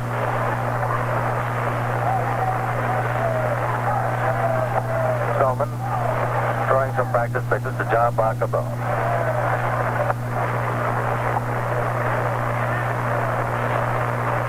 He says he's ready to go. The trainer did not even brought to the mound, and Stoneman told him he was all right. So now, Henderson is at first with nobody out here in the top of the seventh, a 0-0 ball game, and Alan Gallagher, who was called out on strikes in the second and flies it right in the fourth, the giant batter. Bailey crowding in at third, looking for the bunt. Stoneman set. Gallagher around the bunt, takes outside ball one.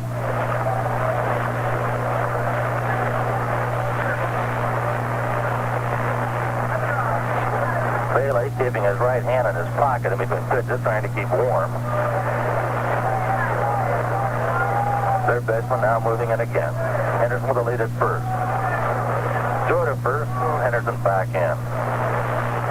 A 1-ball, no strike count on Gallagher. Henderson at first with nobody out. No score, top of the seventh. Henderson single, the Giants' fourth hit. Gallagher again squares the bunt, takes inside, ball two. 2-0 count. The Giants' right-handed batting third baseman.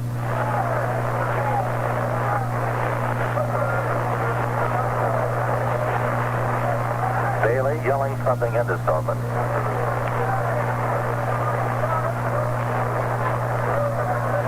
Henderson is shorted at first, now moves away.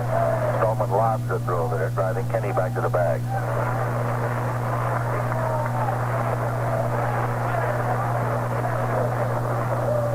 Stoneman again with Bailey yelling something into Stoneman.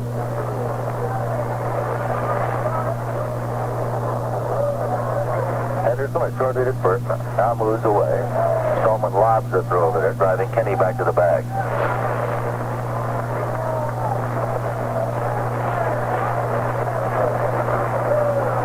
Again ready. Gallagher waits on a 2-0 pitch. Squares the bunt. Misses it. Gallagher bunting at the pitch and missing for strike one. Count on Allen. Now 2 balls and 1 strike.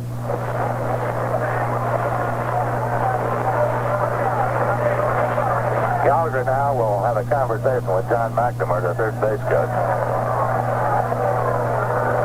They talk halfway between third base and home plate.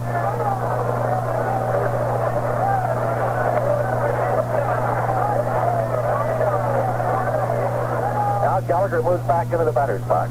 Henderson standing on the bag at first. Kenny moving away. Count of 2-1.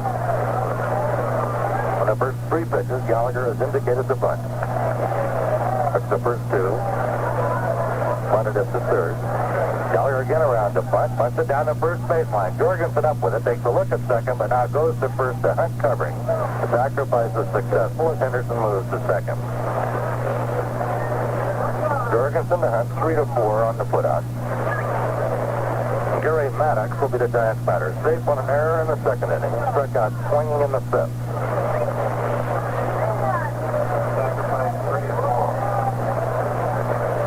Maddox, tall, slender, right-handed batter. The Expos defense just about straight away. Hunt perhaps pulled a step towards second base. Stoneman sets Henderson away from second. Hunt trying to bluff him back, and does. Now Stoneman to the plate. Curve, popped a foul out of play. Strike one.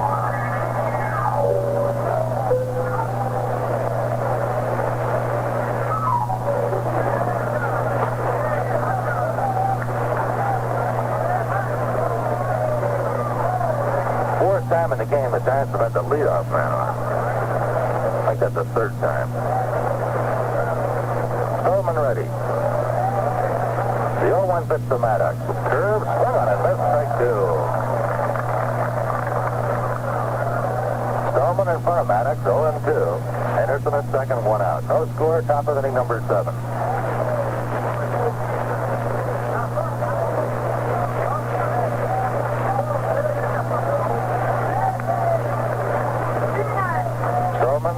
Reading signs from Bacabella. Shakes off one, okays the second. Henderson away from the second. Henderson is running. Pitch is outside to throw to third, not in time as Henderson steals third base. Kenny Henderson getting a good jump at second base, stealing it easily. Pitch was high and outside for ball 1. Bailey did not even attempt a tag at third base. Henderson gets his third steal of the year. Now the Expos pull the infield in. The count on Maddox has gone to a ball and 2 strikes. Stillman apparently will work from the set position. He does. Into the stretch. The 1-2 pitch to Maddox. Curve, grounded, down to third base line, through ball, base hit. Henderson comes in to score. Maddox around first, heading for second. He will be in with a double. Maddox with the infield pulled in, didn't overpower the ball, but hit it right down the line, just over the bag for a fair ball. Maddox doubled down the line to drive in Henderson to put the Giants in front, 1-0. The catcher. Days later, the catcher will be the Giant batter. Maddox drives in his 5th run. His 9th hit of the year.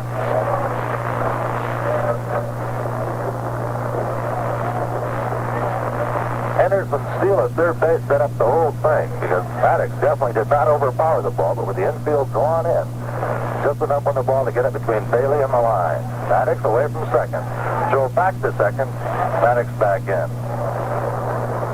After Dave Rader struck out in the second inning, popped to second in the 5th. Left-handed batter.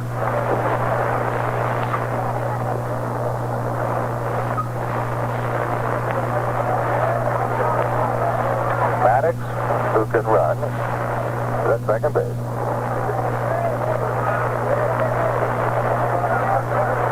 Bailey wide of the bag, half a step in front of the line. Stillman spins off the mound, does not throw to second. The line tried to get him behind Maddox, Jarry back in.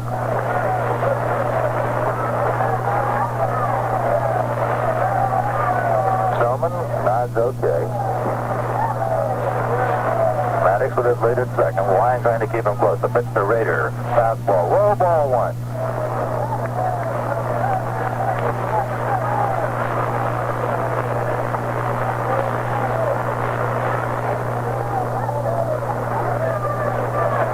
Stillman into the set position. Maddox away from second. Pitch to Rader. Curve is very high. Ball 2.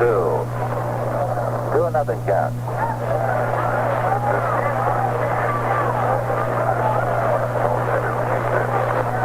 Big Texas 1-0. Now Gene Walk comes out of the mound, or out of the dugout and heads onto the mound. Montreal manager walking out to talk with Tillman. Final score: Baltimore 1, Texas 7. Texas with 7 hits. Baltimore with 2. McNally the winner and Broberg the loser. Walk, Bacabella, and Stoneman talking in front of the mound.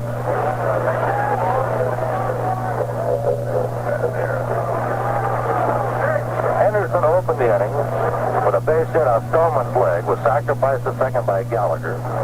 Stole third.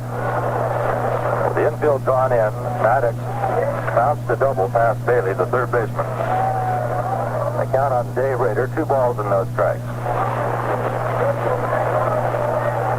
Stoneman to the plate. Fouled away by Rader, strike 1.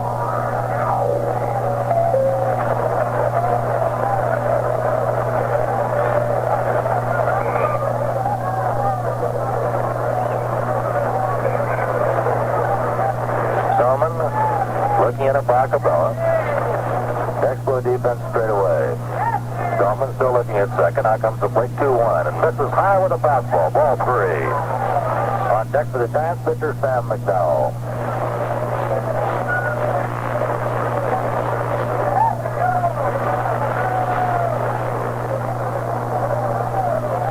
Stallman looks back at second.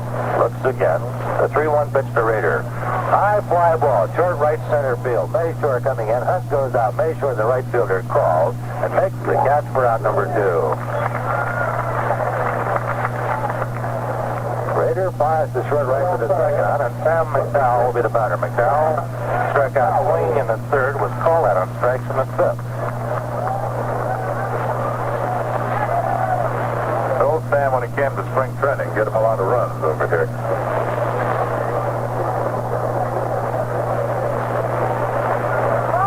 Maddox at second, 2 outs, a run in. Giants leading 1-0 in the top of the 7th.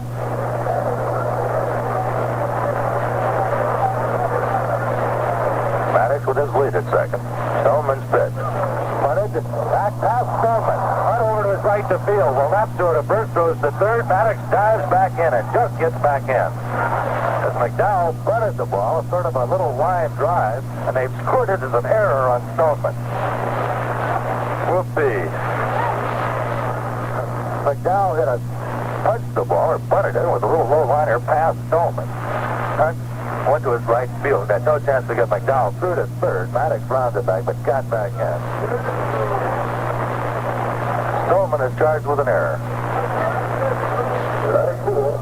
Play shortstop. Chris Fire. Chris Fire singled the right in the first inning, walked in the third, singled the center in the sixth. Giants with runners at first and third, 2 outs, a run in, and leading 1-0 here in the top of the 7th.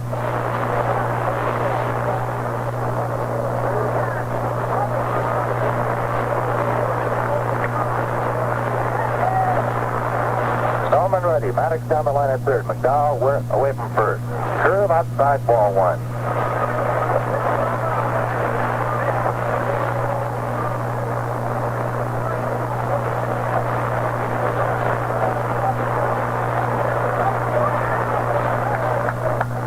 Stallman ready. Fire waiting at the plate. The 1-0 pitch. Curve low, ball 2. 2-0 count.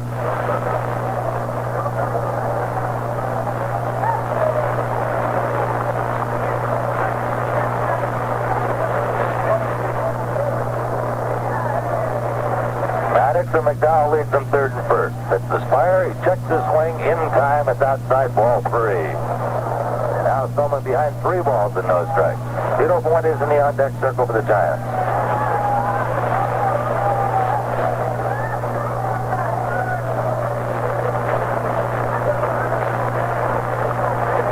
Pitch. Fire away, line down the right field line. Back into the seat. Spire getting the green light on the 3-0 pitch. Lined it foul into the stands, deep down the right field line. Stoneman in on the count at 3-1. The Montreal bullpen will get busy. Maddox down the line at third. McDowell away from first. The 3-1 pitch to Spire. Clear ball grounded sharply to short. Wind up will go to first. Does to get Spire to retire the side. The Giants in the 7th, 1 run, 2 hits, 1 Montreal error, and 2 runners left on. We go to the bottom of the 7th, and the Giants lead it 1-0.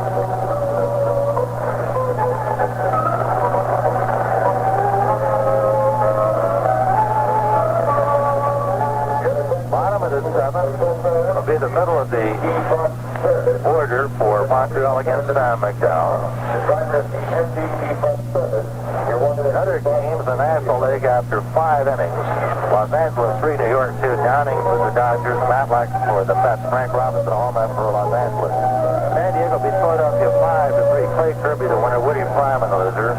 Colbert and Kendall homered for San Diego. Colbert hitting his 7th to take over the Major League lead.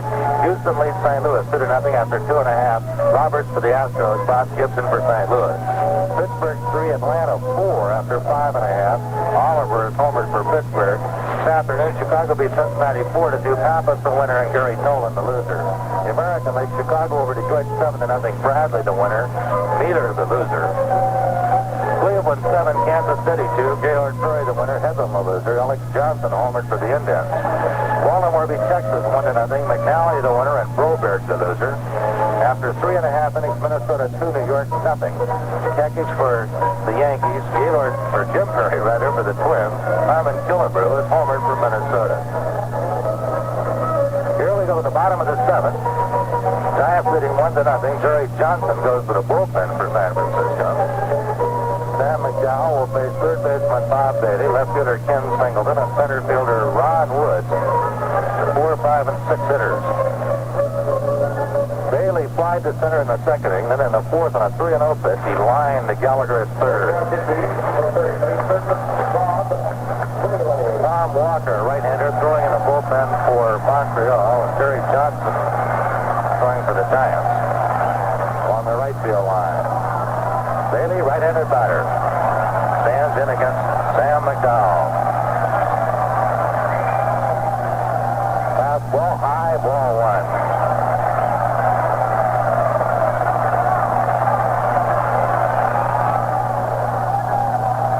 Also in the Giant bullpen, left-hander John Morris. McDowell to the plate. This is low, ball 2.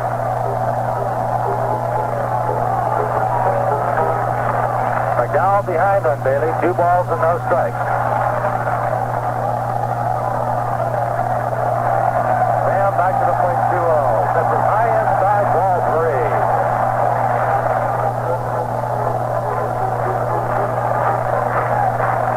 3-0 count on Bailey, leading off the bottom of the 7th.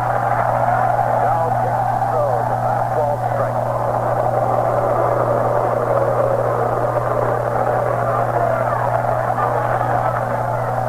Bailey looking at the third base coach, Jimmy Brigg, and then moves back in. McDowell to the plate 3-1.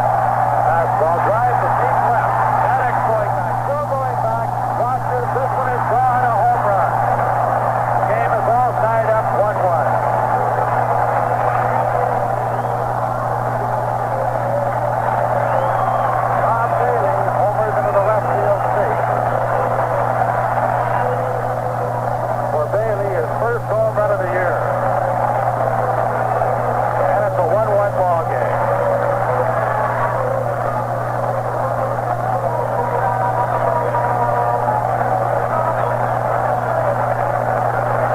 The Expos left fielder Ken Singleton walked in the second, doubled the left in the fifth. Good hitter, batting right-handed.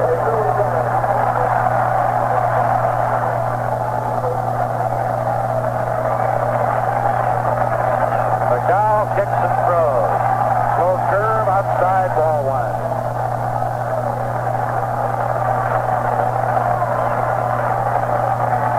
McDowell right back to the plate. Fastball swung on it. That's a count of a ball on the strike.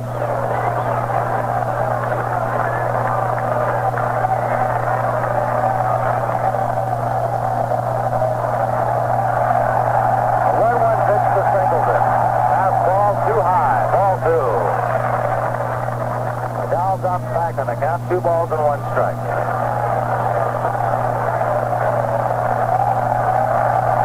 2-1 pitch. Curveball swung on and missed. A 2-2 count.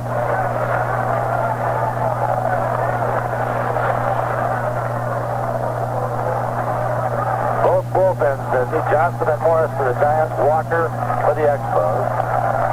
Score tied 1-1 in the bottom of the 7th.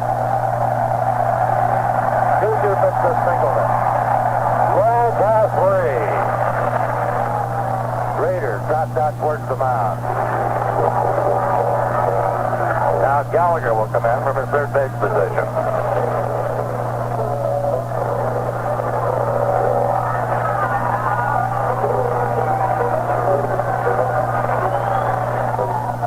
McDowell staring out at the outfield as Gallagher is still on the mound. Raider back behind the plate. Now Gallagher trots back to third. Full count on Singleton. 3 balls, 2 strikes. McDowell to the plate. Fastball line foul to the right.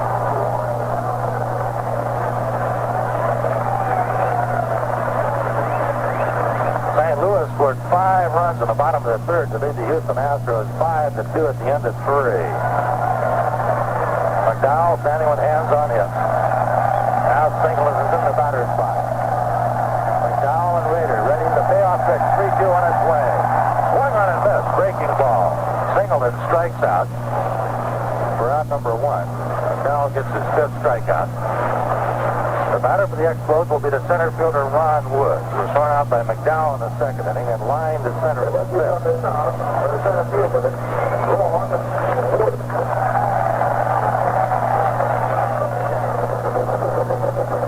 Woods, right-handed batter. McDowell pitch, fastball, outside, ball 1.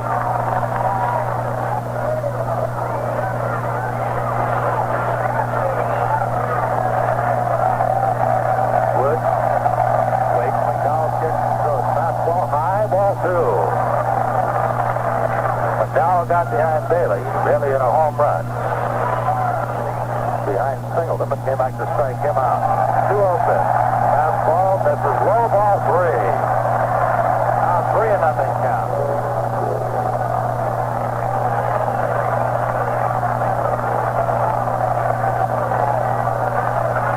Nothing on Ron Woods. Batting with 1 out, the bases empty and a run in. The score tied 1-1 in the bottom of the 7th. Now 3-0 pitch. Grounded to shortstop. Fire to his right. Has it. Goes to Kingman. In time for the out. Again, the Expos swinging 3-0.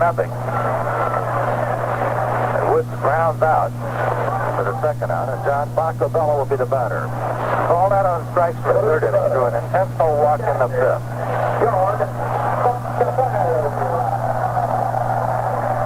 McDowell fires a slow curve outside, ball 1.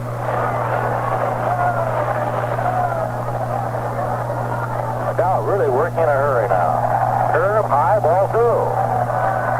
McDowell drops behind on Bacabella. 2 balls and no strikes. McDowell now off the rubber to go to the Rosenbach. The 2-0 pitch. Line foul for strike 1.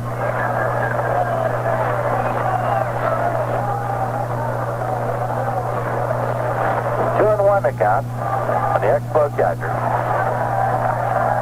And a 2-1 pitch.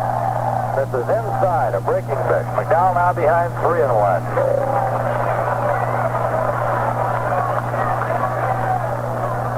The 3-1 pitch. Fastball, line to center field. Henderson waiting, now starts back. Reaches up and makes the catch up over his head.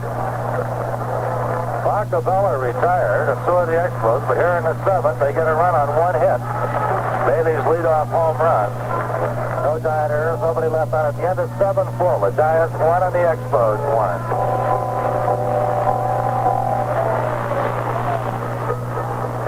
Before going to inning number 8 of Lon Simmons, we'll pause for station identification. This is the Golden West Radio Network. When you want to hear the sounds of the city, listen to Carter Blakemore Smith, 1 to 4, right here on KSFO in San Francisco. It's the sound of the city.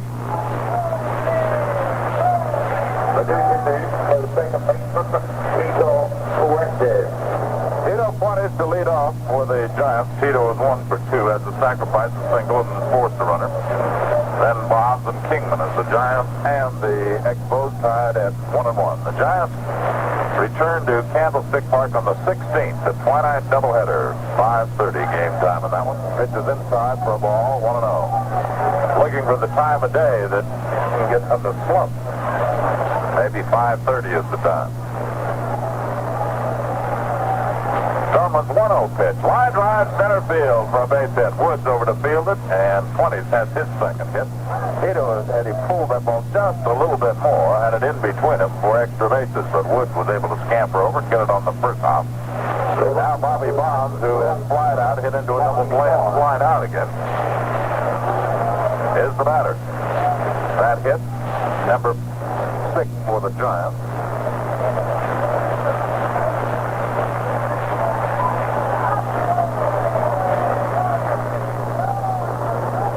Was elated first. The look over there. Tito goes. Bond swings and misses. There'll be no throw. 20's at a big jump and gets the stolen base, his second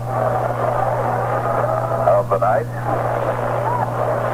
And for Tito, that is his fourth steal of the year.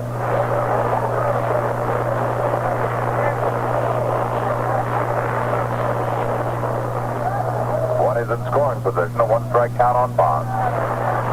Look back at second. Stoneman's pitch to Bobby. Curveball hit deep to left field. That one is going well back to the fence. Back as Singleton is off the wall. Tito will score, and Bonds will have himself a stand-up double. Singleton misplayed that ball. It appeared when Bonds first hit it that it might be in the seat. But it hit at the base of the wall. Call it a wall. It's just a 5-foot-high barrier in front of the stands in left field, and Singleton misplayed that ball, and Bonds has himself a double. Stop worrying about him misplaying it. We need all the help we can get. So it's the double for Bonds. The Giants lead at 2-1. And Dave Kingman will be the batter. Kingman has been thrown out twice by Bailey at third base and has struck out. When Bonds first hit it, it looked like it was a home run, but it must have been knuckling or something. It took a nosedive into the bottom of the fence in left field, and it's a two-base hit. Bonds at second. Stoneman looks back there. They're expecting Kingman to be sacrificing, and the Expos were moving all over the place, but Stoneman stepped off the rubber. Bailey was going to charge at third. Wine was going to go cover third base. They're expecting Kingman to be trying to lay the ball down to get Bonds over to third. Pitch today. Swung on it. Missed strike one. He was trying to hit the ball to right field. And he missed the pitch. 0-1 count. Now Kingman looks at Johnny McNamara, who was calling to him, and Bailey will go in to talk to Stoneman. The Giants in front 2-1. Bonds doubling into the left field corner to score pointed to a single. Stolen second. The end of 6. The Dodgers lead by a score of 3-2 over the Mets. Throw to second base, and Bonds gets back in. Wine is trying to draw Bonds off second by racing towards third base with Hunt moving in behind him. So far, their trickery and deceit has not paid off.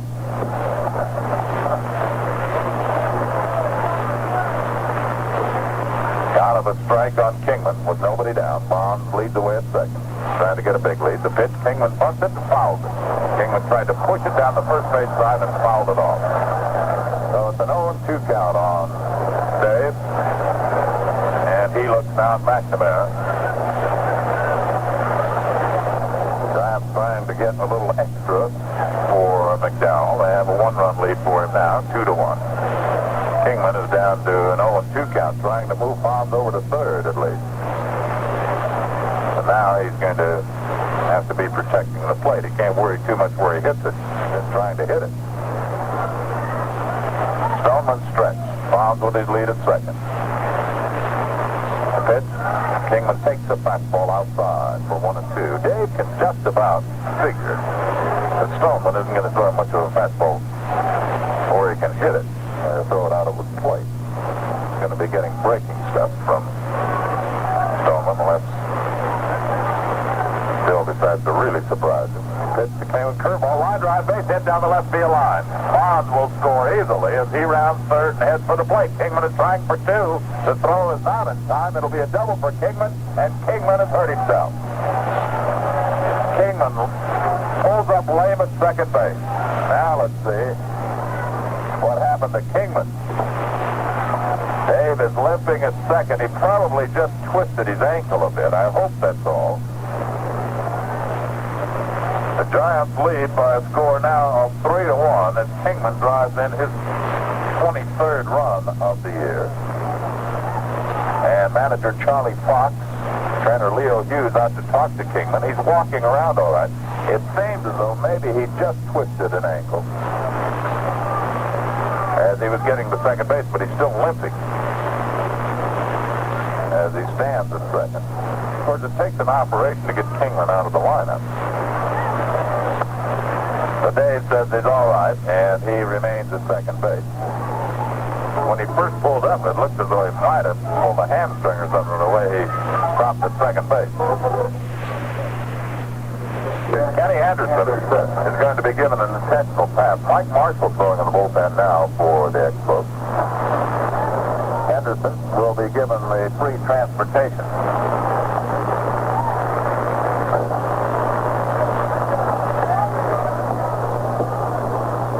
They will walk him, put him on first with nobody down.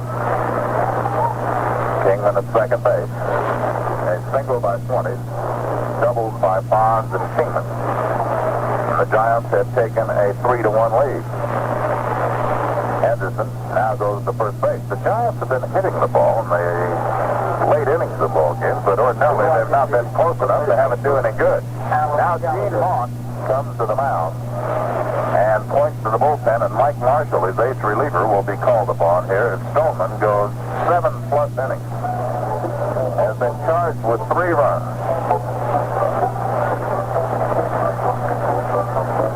A total of 8 hits. Is responsible for 2 runners on there. Struck out 7.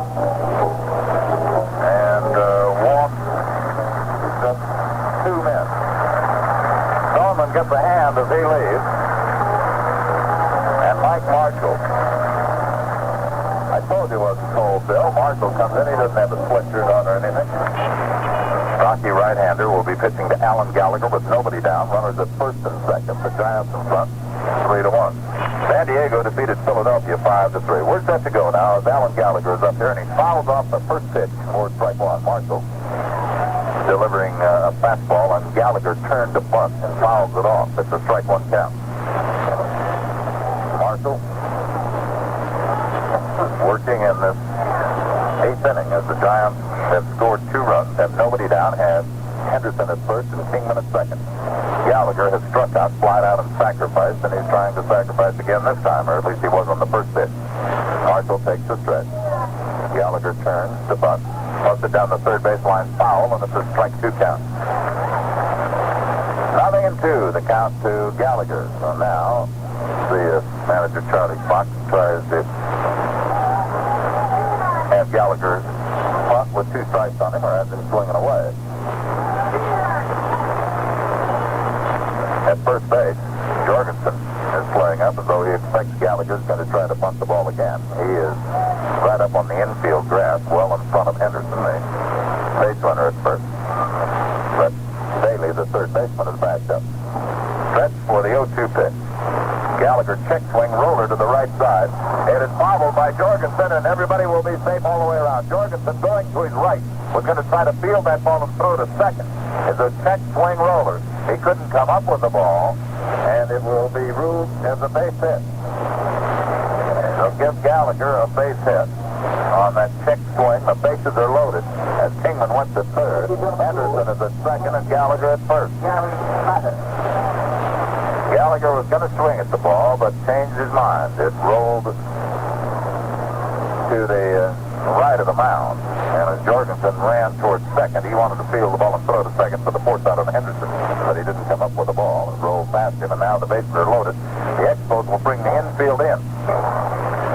Right up at the edge of the grass with Maddox, who has been safe on an air, struck out and doubled to drive in a run up here. The bases loaded, nobody down, 2 runs in. The pitch to Maddox. High and inside for a ball, 1-0. The bases jammed. Maddox looking for his first major league home run. See if it might be a grand slam. Kingman leads away from third. Henderson moves off second. Gallagher from first as the pitch comes into Maddox. For a line drive base hit left field. Coming in to score is Kingman, and he is really limping. The ball is fouled in left field, but it doesn't make any difference as Henderson also scores, and Gallagher will hold up at second base. He was going to hold up there anyway. Kingman was limping very badly as he came in to score. And that certainly isn't a good sign. The single by Maddox driving in 2 as Jarry has 3 RBIs tonight. And the Giants now lead it by a score of 5-1. All 4 of the runs in this inning and all 5 in the game charged to Stoneman. Dave Rader will be the batter. He is struck out, popped up, and flied out. Kingman Kingman was limping very noticeably as he hobbled in from third base to score.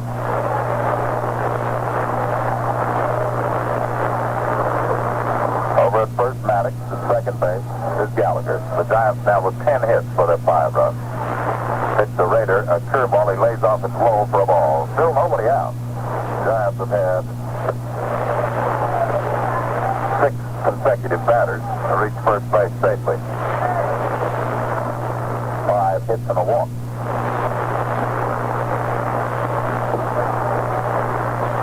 Stretch by Marshall. A pitch fouled away by Rader, and it's a 1-1 count. A ball and a strike to count to Dave Rader. He is 0 for 3 at the Giants. Scored 4 times this inning. The lead 5-1. Marshall looking in for the sign for the 1-1 pitch to Rader. Maddox away from first, and Gallagher from second. Base hit to right field. Gallagher goes to third. He will hold at third base. Maddox at second as the throw comes in. And Rader has the 6th hit of the inning for the Giants.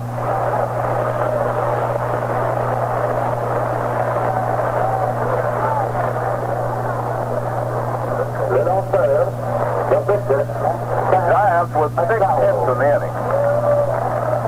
They have 6 consecutive hits because a walk was sandwiched in there, an intentional walk. And I don't believe that the intentional walk would take away from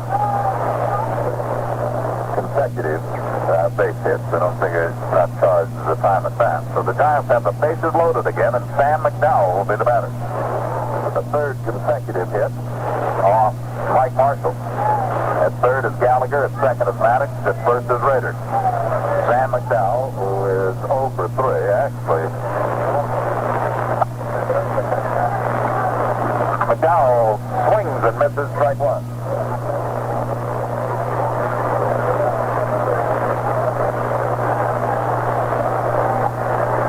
Nothing in 1 count to McDowell. He was fooled on a breaking pitch. Batting left-handed, the Expos had the infield drawn in again. And the 1-strike pitch. Swung on and missed strike 2. Fooled again with McDowell. He tried to hold up. Marshall throwing that through ball to the left-hand batter, and he's out in front 0-2. Gallagher at third. Maddox at second. Over at first is Rader. 4 runs in. Nobody down. McDowell swings and misses. He struck him out. Sam becomes the first out as Marshall gets him on strike. And Chris Fire will be the 9th man to bat in the inning. Today's game being brought to you by Standard Stations and independent Chevron dealers. Bank of America, Allstate Insurance Company. We're shortstop. Chris Fire, who has singled, walked, singled, and grounded out the batter. Gallagher at third, Maddox at second, and Rader at first with 1 down. We're in the 8th inning. The Giants in front 5-1, out hitting the Expos 11-4 now. The windup and the pitch to Fire. It's a strike call, 0-1. Marshall throwing a screwball, slip pitch. He throws a lot of off-speed stuff, but has a good fastball they can challenge you with. 1 down, bases loaded. Outfield straight away. Singleton on left is deeper than either the center fielder or right fielder. Fastball low for a ball. It's 1-1. Ball on a strike.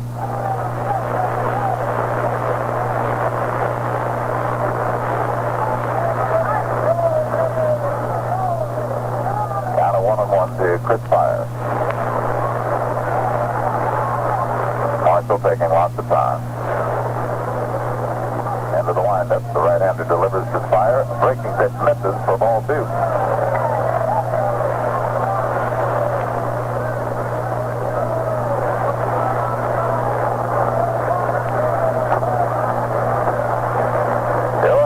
To Fire. Rader away from first, Maddox from second, Gallagher from third. And Marshall's 2-1 pitch is low for ball 3. It's a 3-1 count. Marshall just a pitch away from forcing in a run now.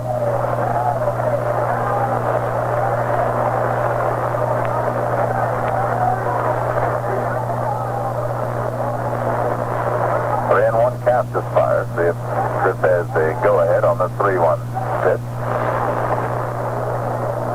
He's waiting. The Expos have backed the infield up now with 1 out. They're looking for a double play ground ball. 3-1 delivery. Ball boy walked him, and that forces in a run.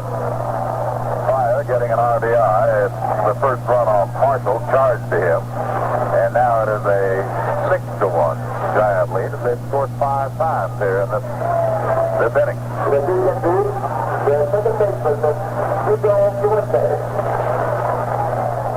You're wondering about consecutive hits in an inning. It's 12 consecutive hits is the record for an inning. The Giants were halfway there.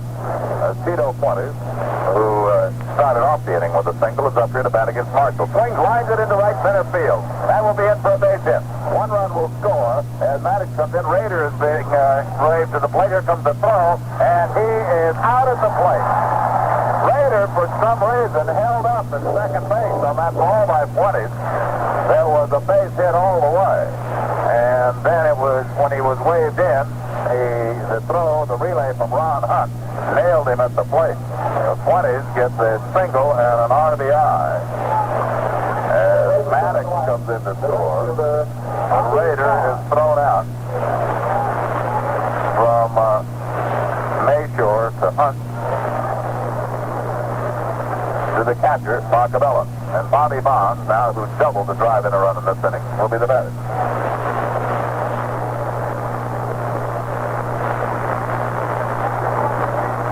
Pitch on the way to Bonds. It's low and away for a ball.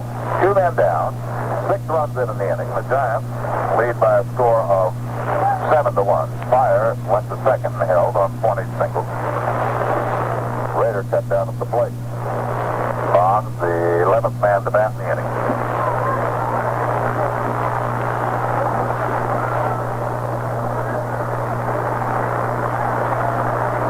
Here's the pitch to Bonds. And strike on the outside. This is the biggest run production the Giants have had since they gave McDowell 13 runs against Montreal. Second game of the doubleheader at Candlestick. Out of a ball on the strike to Bonds with Fire at second, 20s at first. Pitch to Bonds. Fastball strike on the outside corner. It's 1-2. 2 strikes to count.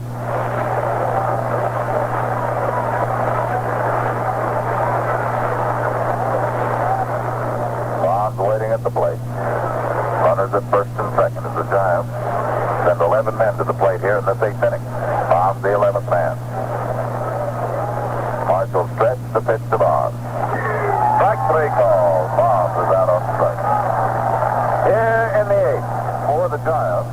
It's 1, 2, 3, 4, 5, 6 runs on 1, 2, 3, 4, 5, 6, 7 hits. No errors and 2 runners left on. As we go to the bottom of the 8th, the score, the Giants 7, the Expos 1.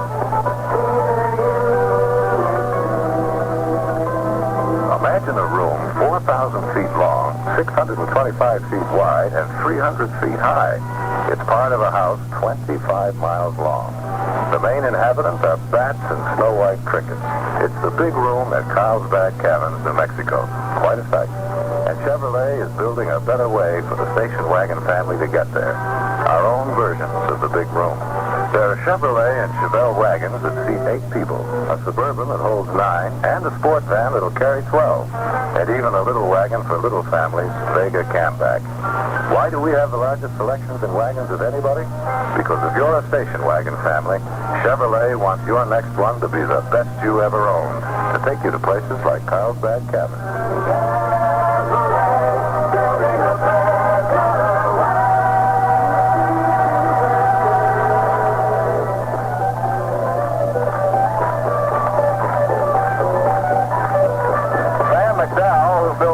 That probably threatened the Giants if they've been hitting some runs. Is out there now with a 6-run lead. The Giants have 12 hits for their 7 runs.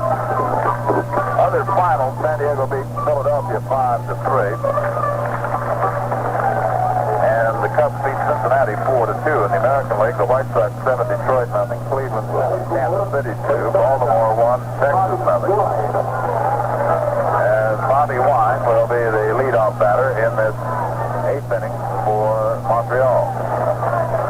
Dodgers lead the Mets 3-2 after 7 innings. Pitch to Wine is low for a ball, 1-0. St. Louis leads Houston 5-2 after 5. Atlanta leads Pittsburgh 4-3 after 6.5. The American League, Minnesota leads New York 2-0 after 5 innings. Wine swings and misses, and it's 1-1. A ball on a strike to count. Bobby Wine is 0 for 2, is popped up and flat out. Swings and misses a curveball, and it's 1-2. Badly fooled on that one. Hector Torres out in the on-deck circle to act as a pinch batter for the pitcher, Mike Marshall. We're in the bottom of the 8th, 7-1, the Giants lead. Giants return home on the 16th of May, a Tuesday night, twilight doubleheader against the Cincinnati Reds. Curveball is high for a ball, and it's 2-2. That same week, Cincinnati and Atlanta, the clubs that come in the same week, that's Sunday. It's the 21st. Doubleheader action against the Braves. Swinging a foul ball out of play back into the stands. That's Helmet Day on the 21st, the doubleheader. 12 o'clock noon start against Atlanta. 2-2 pitch. Fastball outside for a full count of 3-2 to Wine. On Helmet Day, all youngsters 14 and under. Entering the ballpark will receive free souvenir batting helmet. 3-2 pitch line to the left center field. Maddox going over. Can't get it. Lets the ball down 5. Wine goes to second. The in with a stand-up double.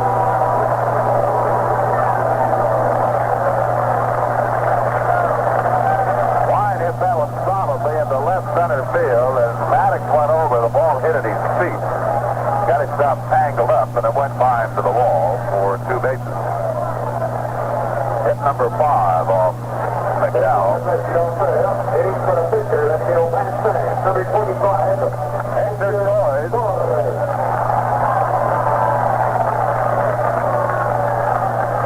Torres has yet to get a hit in 2 trips. That was Wine's first base hit of the season. Jerry Johnson and John Morris will throw in the Giants bullpen. Pitch to Torres is high for a ball, 1-0. 7 runs, 12 hits, no errors for the Giants. 1 run on 5 hits and 2 errors for Montreal. Wine at second base. Opened the inning with a double. Torres on the top of the order. 1-0 pitch. Torres lines it to Kingman at first base. That was hit right off the end of the bat. I call it a line drive because it was just as high as a line drive, but it was hit more like a ping pong serve than a hard line drive. That's out number 1. And Ron Hunt will be the batter. Name the car you consider the most dependable. Chevy Nova, right? Nova's earned the admiration of just about everybody. With a reputation like that, you'd expect the 72 Nova to be the best car you ever owned. Ron Hunt has been hit by a pitch, is lined out and struck out. Batting with 1 down, a runner at second. The Giants in front 7-1.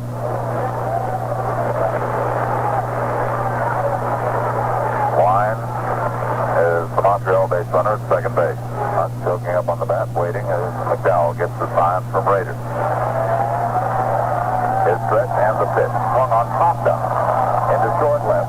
Going back to Fire, moving towards left center. The shortstop makes the catch, and 2 men are down. As Hunt pops the Fire for the second out. And Mike Jorgensen, the left-hand batting first baseman, comes to the plate. The first baseman, Jorgensen has forced the runner, popped up, and beaten out an infield hit.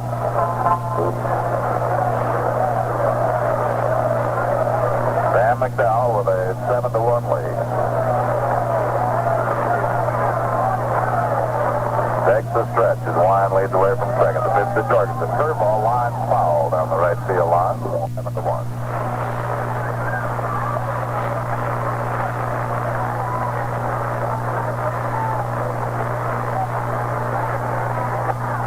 Fastball strike 2, and it's 0-2. The way things have been going, it's let the wind howl and wait for McDowell. Yes, because Sam has been the Giant stopper. He is 4-0. And he's now up front 7-1. Glances at second. Sidearm curve is up high for a ball, and it's 1-2. McDowell uses that sidearm pitch on some left-hand batters. He has not been very effective with his field by this year. For one reason, he hasn't been able to get it over the plate. Ball and 2 strikes. 2 down. Line away from second base. 1-2 pitch. Curveball misses, and it's 2-2. McDowell came over the top with that one. So he's evened up the count of 2-2. Atlanta scored 4 more runs in the 7th inning to lead now 8-3 over the Pirates. 3-2 pitch, foul back for 2-2 pitch, and it stays at 2-2. Bottom of the 8th inning, 7-1. The Giants in front. Giants have been hitting the ball in the late innings. But as we said before, unfortunately, in the late innings, they've been so far behind that they had to get a lot more hits than they did tonight. With the score tied at 1-1, they came up with 6 runs in the top half of this 8th inning. The 2-2 pitch on the way. Drive to deep left. Going back is Maddox. That one is hit a long way. It's off the wall over his head. Coming in to score is wide, and Jorgensen has himself a double. Jorgensen really walloped that ball to the off field. Now 7-2 ball game. Jorgensen hit the base of the wall at the 368 sign. Charlie Parc comes walking out as Clyde Mayshore will be the batter, and Parc walking slowly out to talk to McDowell.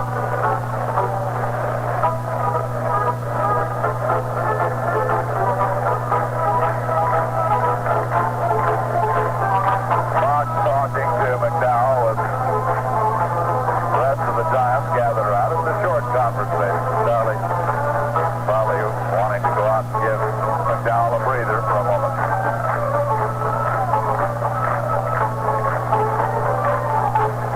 Mayshore has hit into a double play, has Singleton and struck out. He faces McDowell with a runner at second, a run in. 7-2, the Giants in front. That hit the 6-1 off McDowell.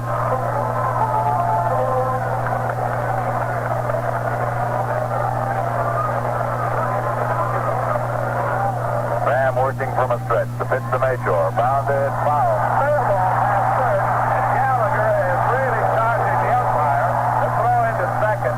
It will be held to a single. And there is really a battle at third base. Gallagher almost charged in to Stan Landis. As the ball hit foul when it was past third base. But Landis is apparently saying that it was fair when it went over the bag. It's a single for Mayshore, and Jorgensen comes in to score. It's now 7-3 ball game. We'll pause for station identification. This is the Golden West Radio Network. When you want to hear the sounds of the city, listen to the Terry McGovern Show, 4 to 8, right here on KSFO in San Francisco. It's the sound of the city.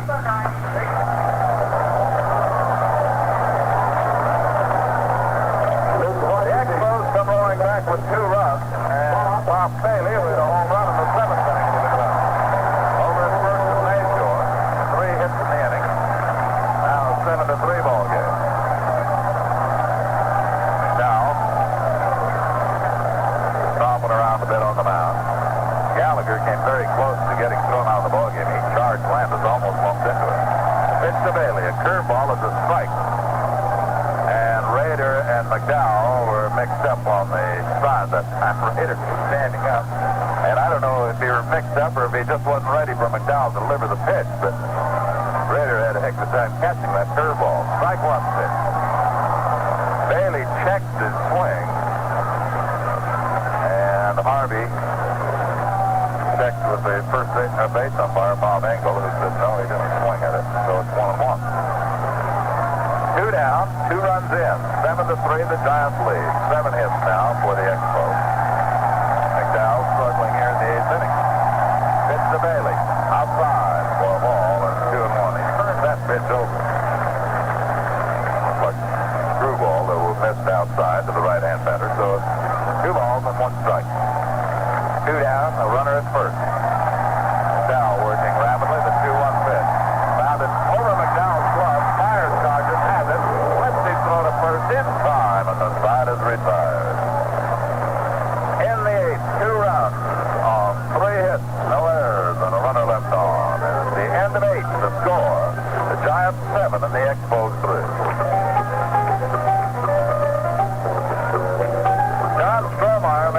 ninth appearance for the Montreal Expos, the right-hander. Has 2 saves, has neither won nor lost. He will face Kingman, Henderson, and Gallagher. As the Giants lead it 7-3. 7 runs, 12 hits, no errors for the Giants. 3 runs, 7 hits, 2 errors for Montreal.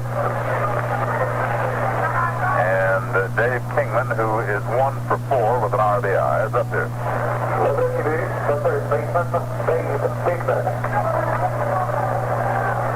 Kingman doubled to drive in a run in the 8th inning. Dave facing Strohmeyer, who delivers the breaking pitch low and away for a ball.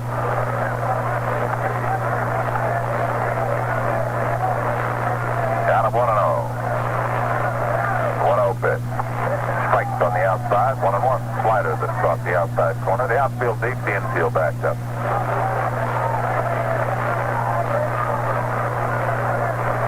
Strohmeyer's 1-1 pitch. Swung on a miss, strike 2. Giants had 11 men go to the plate in the 8th inning to score 6 times. Now Kingman trying to start something here in the 9th. The Giants are in front 7-3. Count of 1-2 today. A 1-2 pitch to it. Swung on, line drive, base hit into left center field. Kingman drives one into left center, takes a big turn at first and holds as Woods throws into second. Kingman with a single. We were watching Dave run there, and he didn't appear to be lifting very much. So apparently his ankle, if that's what it was that he injured, is all right. Kenny Henderson now. Henderson has 1 hit in 3 official trips. He's also walked and scored a pair of runs. Ran up the bunt, takes high for a ball, 1-0. Bailey playing up close to third with a left-hand batter up there. Kingman on at first base. 7 runs, 13 hits now for the Giants. And Henderson back away. Somebody from the Montreal dugout said something apparently. Henderson drags this one to first base. Jorgensen will go to second to get Kingman. And Henderson is safe at first base. Kenny tried to drag up for a base hit, did drag it, but right to the first baseman Jorgensen, who had an easy play on Kingman. A force out at second. Gallagher.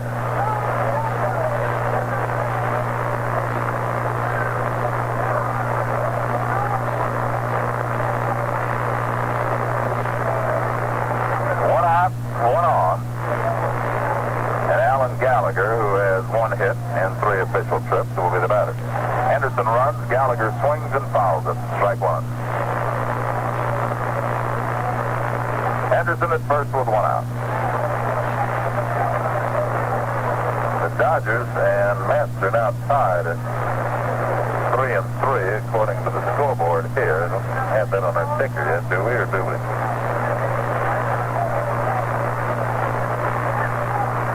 Henderson has his lead. A throw over there, and he gets back in. The Mets scored a run in the bottom of the 8th inning. Tied up 3-3 as Rusty Staub homered. Throw to first, Henderson gets back again.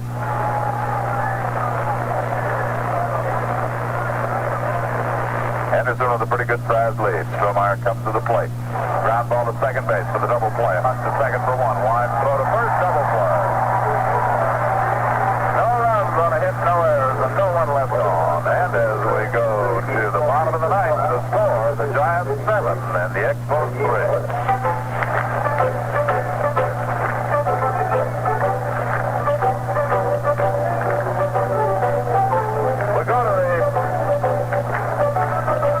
The 9th inning now. The Giants leading by a score of 7-3.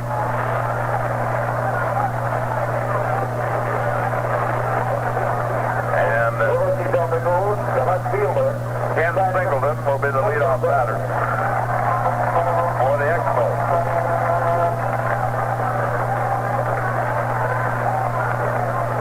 Singleton, a switch batter, batting right-handed.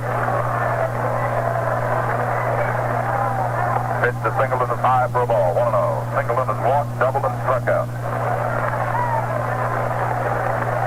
Bases Mcdowell in this bottom of the 9th inning. Pitch inside, ball 2. McDowell has struck out 5. He has walked 2, given up 7 hits. His 2-0 pitch. Ball 3 outside. One thing that McDowell doesn't want to do is start bit-bitting off by walking a man, but he is just a pitch away now. He's behind 3-0.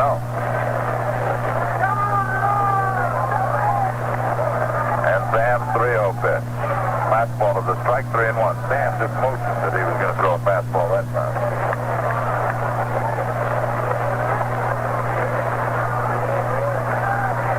3 balls and a strike to Singleton. 3-1 pitch. Strike 2 at the knees. The full count of 3-2.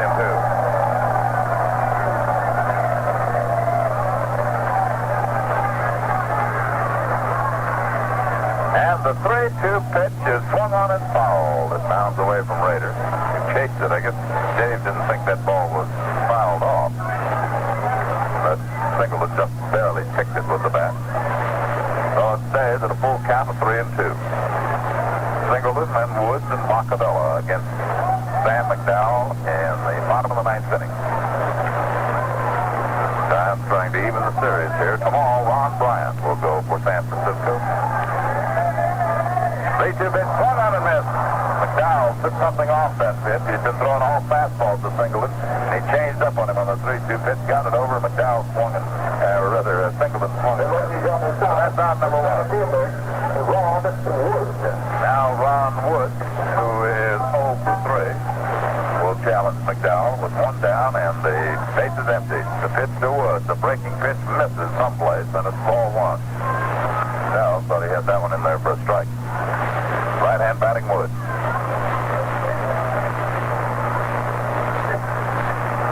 Swing and a foul off to the left. Count 1-1. McDowell looking for his 5th victory. Oddly enough, McDowell wins this one tonight. He and Gaylord Perry will each come up with their 5th win on the same day. Perry won his 5th one for Cleveland tonight. 1-1 pitch. Curve is a strike. And it's 1-2.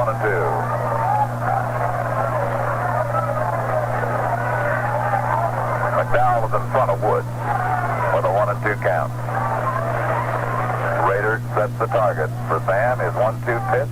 Swung on and missed. He struck him out. McDowell going to the strikeout. Ball now has 7 strikeouts. With 2 men down, Macabella, who struck out, walked, and lined out, will be the batter.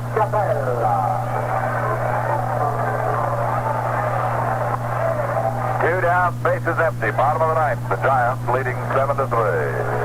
Sam Mcdowell kicks and delivers to Macabella. It's low for a ball, 1-0. And the Expo fans start to depart now, figuring that the Expos have had it for this evening.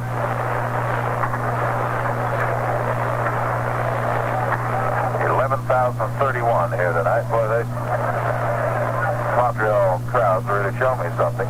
Cold nights, but they come out. Watch the Expos. The 1-0 pitch, swung on and missed. It's 1-1.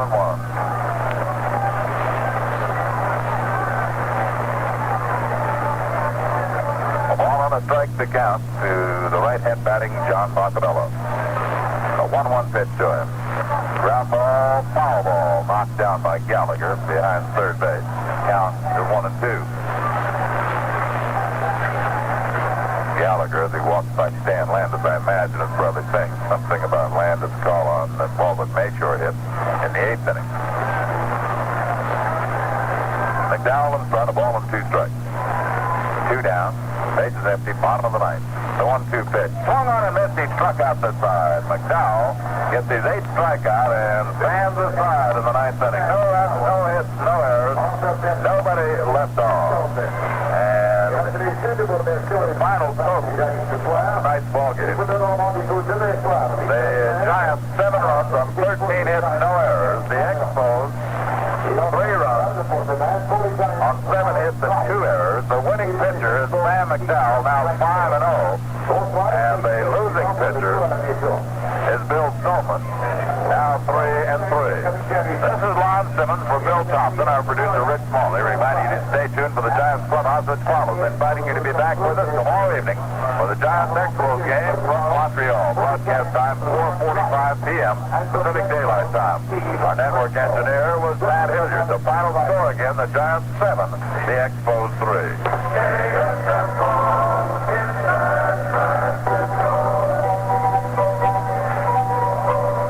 Giants Clubhouse, brought to you by Langendorf Bread, the nutritious bread with grow goodness, and Les Vogel Chevrolet, where you can seal a deal on a 1972 Chevrolet. Sam Mcdowell wins his 5th game without defeat for the San Francisco Giants tonight.